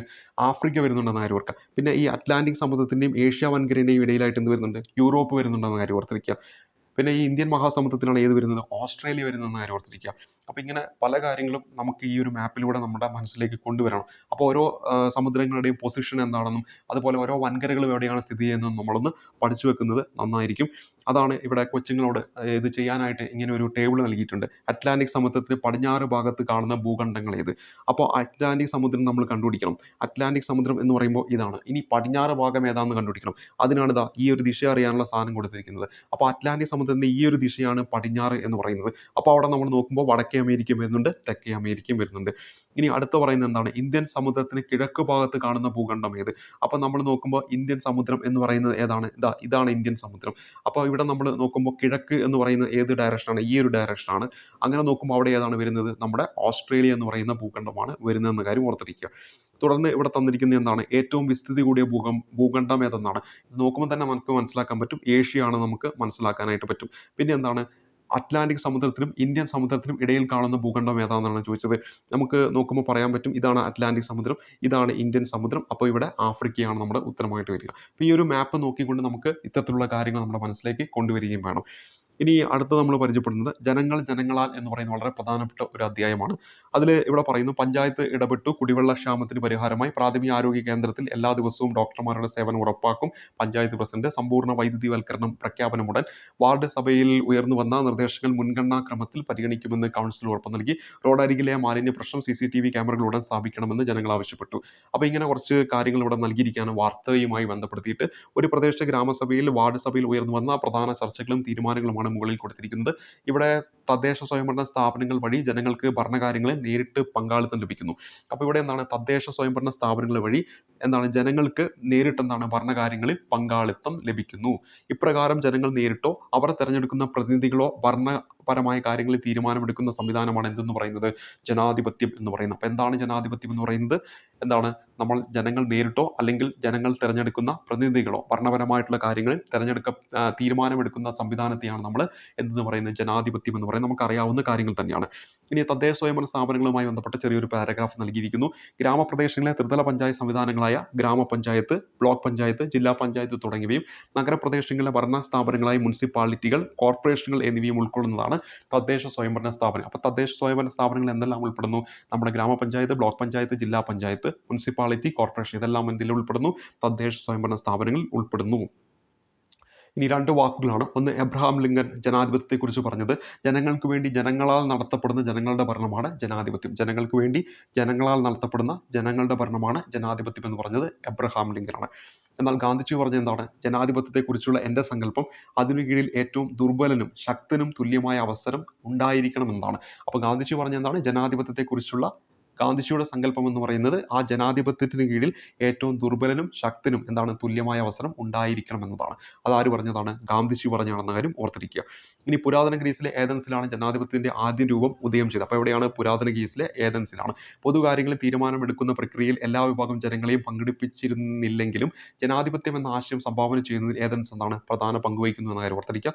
ഇന്ന് നിലവിലുള്ള ജനാധിപത്യ രീതിയുടെ തുടക്കം എവിടെയാണ്? യുണൈറ്റഡ് കിങ്ഡത്തിന്റെ ഭാഗമായി ഇംഗ്ലണ്ടിൽ നിന്നാണെന്ന കാര്യം ഓർക്കുക. തെരഞ്ഞെടുപ്പ് ജനപ്രതിനിധികളുടെ ഭരണം, പാർലമെന്റ് എന്നീ സംവിധാനങ്ങൾ രൂപം കൊണ്ടത് ഇംഗ്ലണ്ടിൽ നിന്നാണ്. അപ്പോൾ തിരഞ്ഞെടുപ്പ് എന്ന് പറയുന്ന ആ സംവിധാനം, ജനപ്രതിനിധികളുടെ ഭരണം എന്ന് പറയുന്ന സംവിധാനം, പാർലമെന്റ് എന്ന് പറയുന്നതൊക്കെ എവിടെ നിന്നാണ് രൂപം കൊണ്ടത് എന്ന് വെച്ചാൽ ഉത്തരമായിട്ട് വരേണ്ടത് ഇംഗ്ലണ്ട് എന്നാണ് ഉത്തരമായിട്ട് വരുന്നത്. അപ്പോൾ തിരഞ്ഞെടുപ്പ്, ജനപ്രതിനിധികളുടെ ഭരണം, പാർലമെന്റ് രൂപം കൊണ്ടത് ഇംഗ്ലണ്ടിൽ നിന്നാണ്. അപ്പോൾ ഇന്ന് നിലവിലുള്ള ജനാധിപത്യ രീതിയുടെ തുടക്കം എവിടെയാണെന്ന് വെച്ചാൽ അവിടെ ഉത്തരമായിട്ട് വരേണ്ടത് നമ്മുടെ ഇംഗ്ലണ്ടാണ്. എന്നാൽ പുരാതന ഗ്രീസിലെ ഏതൻസിലാണ് ജനാധിപത്യത്തിന്റെ ആദ്യ രൂപം ഉദയം കൊണ്ടത് എന്ന കാര്യം കൂടി ഓർത്തിരിക്കുക. ഇനി അടുത്ത ഇവിടെ പറയുന്ന പുരാതന ഗ്രീക്ക് ചരിത്രകാരനായ ഹെറോഡോട്ടസ് ആണ് ഡെമോക്രസി അല്ലെങ്കിൽ ജനാധിപത്യം എന്ന പദം ആദ്യമായിട്ട് ഉപയോഗിച്ചത്. അപ്പോൾ ഡെമോക്രസി അല്ലെങ്കിൽ ജനാധിപത്യം എന്ന് പറയുന്ന പദം ആരാണ് ആദ്യമായിട്ട് ഉപയോഗിച്ചതെന്ന് വെച്ചാൽ പുരാതന ഗ്രീക്ക് ചരിത്രകാരനായ ഹെറോഡോട്ടസ് ആണെന്ന കാര്യം ഓർക്കുക. ആരാണ്? ഹെറോഡോട്ടസ് എന്ന പേര് ഓർത്തിരിക്കുക. ഇനി ഡെമോസ് എന്ന് പറഞ്ഞാൽ ജനങ്ങൾ എന്നാണ് അർത്ഥം. ക്രാറ്റോസ് എന്ന് പറഞ്ഞാൽ അധികാരം എന്നാണ് അർത്ഥം. അപ്പോൾ എന്നീ ഗ്രീക്ക് പദങ്ങൾ ചേർന്നാണ് ഡെമോക്രസി, ജനങ്ങളുടെ അധികാരം അല്ലെങ്കിൽ ഭരണം എന്ന വാക്ക് രൂപം കൊണ്ടത്. അപ്പോൾ ഇതെല്ലാം ഓർത്തിരിക്കണം. ഒന്ന്, ഡെമോക്രസി എന്ന് പറയുന്ന വാക്കിൻ്റെ അർത്ഥം എന്താണ്? ജനങ്ങളുടെ അധികാരം അല്ലെങ്കിൽ ഭരണം എന്നാണ്, ജനങ്ങളുടെ ഭരണം എന്നാണ് അർത്ഥം വരുന്നത്. അതേപോലെ തന്നെ അതിൽ ഡെമോസ് എന്ന് പറഞ്ഞാൽ എന്താണെന്ന് വെച്ചാൽ ജനങ്ങളാണ്. അതേസമയത്ത് ക്രാറ്റോസ് എന്ന് പറഞ്ഞാൽ എന്താണ്? അധികാരം എന്നാണ് അർത്ഥം വരുന്നത്. ഈ ഡെമോക്രസി എന്ന് പറയുന്ന പദം ആദ്യമായിട്ട് കൊണ്ടുവരുന്ന ആരാണെന്ന് വെച്ചാൽ പുരാതന ഗ്രീക്ക് ചരിത്രകാരനായ ഹെറോഡോട്ടസ് ആണെന്നും ഓർത്തിരിക്കുക. ഇനി എന്താണ് ഗ്രാമസഭകൾ എന്ന് പറയുന്നത് വളരെ പ്രധാനപ്പെട്ട ഒരു ഭാഗമാണ്. പലപ്പോഴും PSC പരീക്ഷയിലൊക്കെ ചോദ്യങ്ങൾ വന്നിരിക്കുന്ന ഒരു മേഖലയാണ്. ഒരു പ്രദേശത്തിന്റെ ഭരണ വികസന പ്രക്രിയയിൽ എല്ലാ ജനങ്ങൾക്കും പങ്കാളികളാകാനും തീരുമാനങ്ങൾ എടുക്കാനും അവസരം ലഭിക്കുന്ന വേദികളാണ് ഗ്രാമസഭകൾ എന്ന് പറയുന്നത്. ഒരു ഗ്രാമപഞ്ചായത്തിന്റെ ഓരോ വാർഡിലെയും വോട്ടർ പട്ടികയിൽ പേര് ചേർക്കപ്പെട്ട മുഴുവൻ ജനങ്ങളും എന്താണ്? ഗ്രാമസഭയിൽ അംഗങ്ങളാണ്. ഇനി നഗരങ്ങളിലേക്ക് വരുമ്പോൾ ഇവ എന്താണ്? വാർഡ് സഭകൾ എന്നാണ് അറിയപ്പെടുന്നത്. ഗ്രാമസഭകൾ നഗരങ്ങളിലേക്ക് വരുമ്പോൾ വാർഡ് സഭകൾ എന്നാണ് അറിയപ്പെടുന്നത്. അപ്പോൾ എല്ലാ വോട്ടർ പട്ടികയിലുള്ള ആൾക്കാരും എവിടെ ഉണ്ടായിരിക്കും? ഒരു വാർഡിലെ എല്ലാ വോട്ടർ പട്ടികയിലുള്ള ആൾക്കാരും എന്തായിരിക്കും? ഈ പറയുന്ന ഗ്രാമസഭയിൽ അംഗങ്ങളായിരിക്കും. അപ്പോൾ എന്താണ് ഗ്രാമസഭ? അതാണ് ഇവിടെ ഈ ഒരു ചെറിയ പാരഗ്രാഫിൽ പറഞ്ഞത്. അത് നഗരങ്ങളിലേക്ക് വരുമ്പോൾ എന്ത് പേരിൽ അറിയപ്പെടും? വാർഡ് സഭകൾ എന്നാണ് അറിയപ്പെടുന്നത്. ഇനി മറ്റൊന്ന്, ഗ്രാമസഭയിൽ ജനങ്ങൾക്ക് എന്താണ്? നേരിട്ട് ഭരണകാര്യങ്ങൾ അഭിപ്രായം രേഖപ്പെടുത്താനും തീരുമാനമെടുക്കുന്ന പ്രക്രിയയിൽ പങ്കാളികളാകാനും അവസരം ലഭിക്കും. ഇപ്പോൾ നമ്മുടെ നാട്ടിലൊക്കെ ഗ്രാമസഭകൾ കൂടുന്നുണ്ടായിരിക്കും. ആ ഗ്രാമസഭയിൽ നമുക്ക് നേരിട്ട് പോയിട്ട് പങ്കുചേരാൻ, നമ്മുടെ അഭിപ്രായങ്ങൾ പറയാനും നമുക്ക് അവസരം കിട്ടും. ഇത്തരത്തിൽ നമ്മൾ നേരിട്ട് ഭരണകാര്യങ്ങളിൽ പങ്കെടുക്കുകയാണെങ്കിൽ അതിനെയാണ് നമ്മൾ പങ്കാളിത്ത ജനാധിപത്യം അല്ലെങ്കിൽ പ്രത്യക്ഷ ജനാധിപത്യം എന്ന് പറയുന്നത്. ജനങ്ങൾ നേരിട്ട് ഭരണകാര്യങ്ങളിൽ പങ്കാളികളാകുന്ന ഭരണവസ്ഥയാണ് പങ്കാളിത്ത ജനാധിപത്യം അല്ലെങ്കിൽ പ്രത്യക്ഷ ജനാധിപത്യം. താരതമ്യേന ജനസംഖ്യയും ഭൂവിസ്തൃതിയും കുറഞ്ഞ പ്രദേശങ്ങളിലാണ് പ്രത്യക്ഷ ജനാധിപത്യം സാധ്യമാകുന്നത്. അപ്പോൾ ഇന്ത്യയിൽ പ്രത്യക്ഷ ജനാധിപത്യം സാധ്യമാകുന്ന ഒരു ഘടകമാണ് ഏതെന്ന് പറയുന്നത്? ഗ്രാമസഭ എന്ന് പറയുന്നത്. അപ്പോൾ അവിടെ നേരിട്ട് ആ വാർഡിലുള്ള എല്ലാ ജനങ്ങൾക്കും അവിടെ പോകാനും അഭിപ്രായങ്ങൾ പറയാനുമുള്ള സ്വാതന്ത്ര്യമുണ്ട് അല്ലെങ്കിൽ അവകാശമുണ്ട് എന്ന കാര്യം ഓർത്തിരിക്കുക. അപ്പോൾ പങ്കാളിത്ത ജനാധിപത്യം അല്ലെങ്കിൽ പ്രത്യക്ഷ ജനാധിപത്യം കാണുന്ന ഇന്ത്യയിലെ ഘടകം ഏതാണെന്ന് വെച്ചാൽ അവിടെ ഉത്തരമായിട്ട് വരേണ്ടത് ഗ്രാമസഭയാണ്. ഇനി അടുത്ത പോയിന്റിലേക്ക് വരാം. കേരള നിയമസഭയുമായി ബന്ധപ്പെട്ട് വളരെ ഇമ്പോർട്ടൻ്റ് ആയിട്ടുള്ള കുറച്ച് കാര്യങ്ങൾ പുതിയ ടെക്സ്റ്റ് ബുക്കിൽ ഉൾപ്പെടുത്തിയിരിക്കുന്നു. കേരള സംസ്ഥാനത്തെ നിയമനിർമ്മാണ സഭയാണ് കേരള നിയമസഭ, നമുക്കറിയാം. തിരുവനന്തപുരമാണ് നിയമസഭയുടെ ആസ്ഥാനമെന്ന് നമുക്കറിയാം. 1888 സ്ഥാപിച്ച തിരുവിതാംകൂർ ലെജിസ്ലേറ്റീവ് കൗൺസിൽ. അപ്പോൾ എന്നാണ് തിരുവിതാംകൂർ ലെജിസ്ലേറ്റീവ് കൗൺസിൽ സ്ഥാപിച്ചതെന്ന് വെച്ചാൽ 1888. 1904 സ്ഥാപിച്ച ശ്രീമൂലം സഭ, അപ്പോൾ ശ്രീമൂലം പ്രജാസഭ സ്ഥാപിച്ചത് 1904 1949 തിരുക്കൊച്ചി നിയമനിർമ്മാണ സഭ എന്നിവ കേരള നിയമസഭയുടെ വഴികാട്ടികളാണ്. അപ്പോൾ എന്നാണ് തിരുവിതാംകൂർ ലെജിസ്ലേറ്റീവ് കൗൺസിൽ വരുന്നത്? 1888. എന്നാണ് ശ്രീമൂലം പ്രജാസഭ സ്ഥാപിച്ചത്? 1904. എന്നാണ് തിരുക്കൊച്ചി നിയമനിർമ്മാണ സഭ വരുന്നത്? 1949. ഇതെല്ലാം എന്താണ്? കേരള നിയമസഭയുടെ വഴികാട്ടികളാണ്.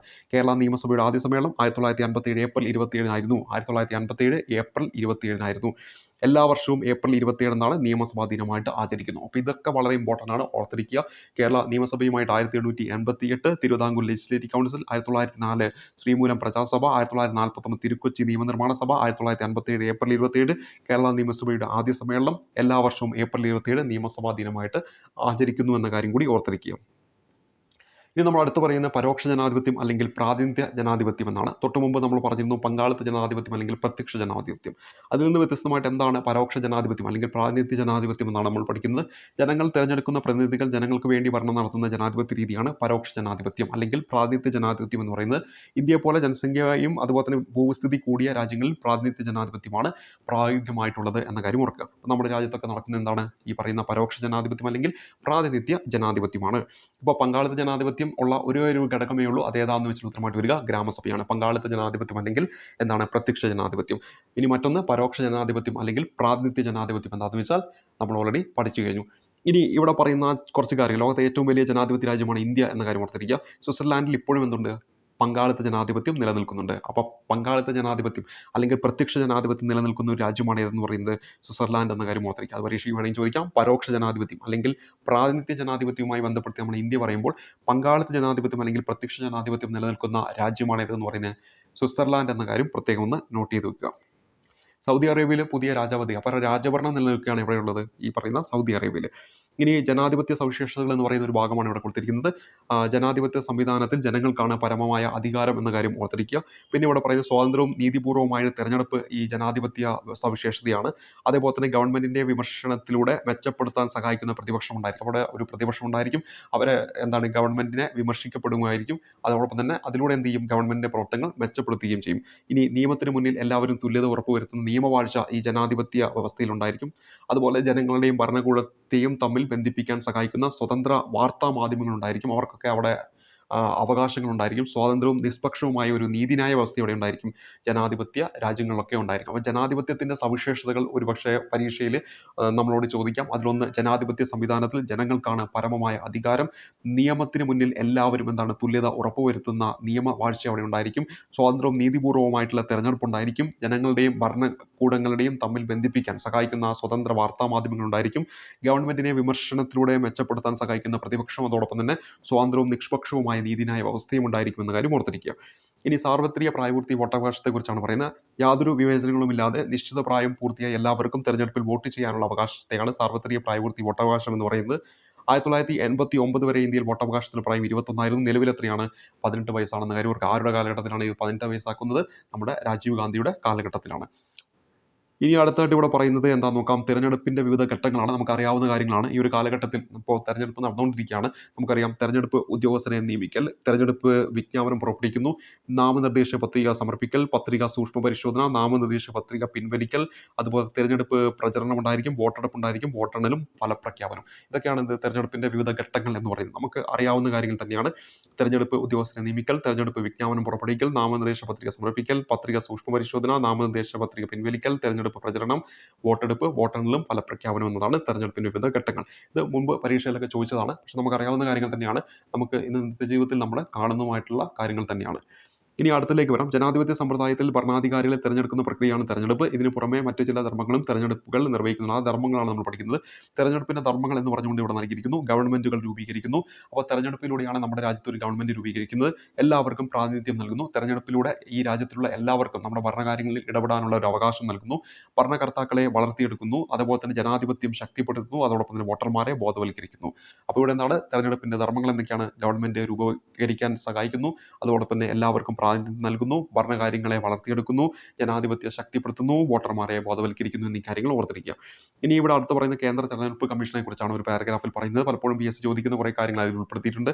രാഷ്ട്രപതി, ഉപരാഷ്ട്രപതി എന്നീ പദവികളിലേക്കും പാർലമെന്റ്, സംസ്ഥാന നിയമസഭകൾ എന്നിവിടങ്ങളിലേക്കും സ്വതന്ത്രവും നീതിപൂർവമായ തെരഞ്ഞെടുപ്പ് നടത്തുകയാണ് തെരഞ്ഞെടുപ്പ് കമ്മീഷന്റെ ചുമതല. അപ്പോൾ നമ്മളിവിടെ പരിചയപ്പെടുന്നത് കേന്ദ്ര തെരഞ്ഞെടുപ്പ് കമ്മീഷനുമായി ബന്ധപ്പെട്ടിട്ടാണ്.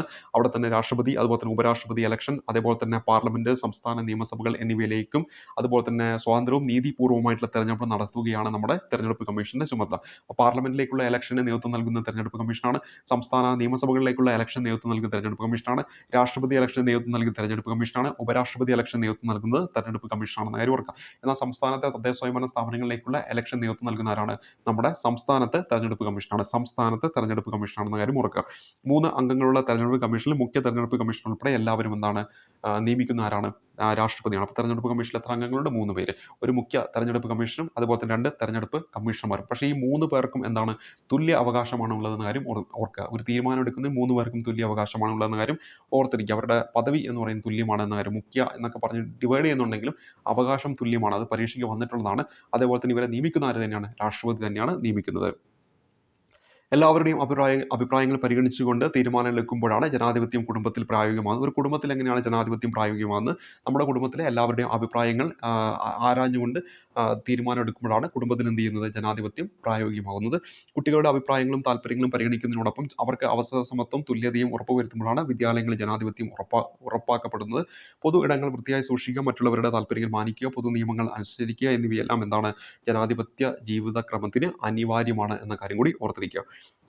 ഇനി ഈ ഭരണാധികാരികളെ തിരഞ്ഞെടുക്കുന്നതിനപ്പുറം ജീവിതത്തിന്റെ എല്ലാ തലങ്ങളിലും ജനാധിപത്യം പുലർത്തേണ്ടതുണ്ട്. ആഹാരം, വസ്ത്രം, തൊഴിൽ എന്നിവ തിരഞ്ഞെടുക്കുവാനുള്ള സ്വാതന്ത്ര്യവും അഭിപ്രായങ്ങൾ തുറന്നു പറയാൻ കഴിയുന്ന സാഹചര്യവും ജനാധിപത്യ സമൂഹത്തിന്റെ സവിശേഷതകളാണ്. കൂടാതെ തുല്യ പദവി, തുല്യ അവസരം, വിഭവങ്ങൾക്ക് മേലുള്ള തുല്യമായ അവകാശം എന്നീ സാഹചര്യങ്ങൾ കൂടി അനുഭവ വേദ്യമാക്കുമ്പോഴാണ് ജനാധിപത്യം അർത്ഥപൂർണ്ണമാകുന്നത് എന്ന് പറഞ്ഞുകൊണ്ടാണ് നമ്മളിവിടെ ഈ ഒരു പാർട്ട് 1 ടെക്സ്റ്റ് ബുക്ക് അവസാനിക്കുന്നത്. അപ്പോൾ എന്തായാലും ഈ ഒരു പാർട്ട് 1 ടെക്സ്റ്റ് ബുക്കിൽ കുറേ കാര്യങ്ങൾ PSC പരീക്ഷയ്ക്ക് ആവശ്യമായിട്ടുള്ള കുറേ കാര്യങ്ങൾ പുതിയ ടെക്സ്റ്റ് ബുക്കിൽ ഉൾപ്പെടുത്തിയിട്ടുണ്ട്.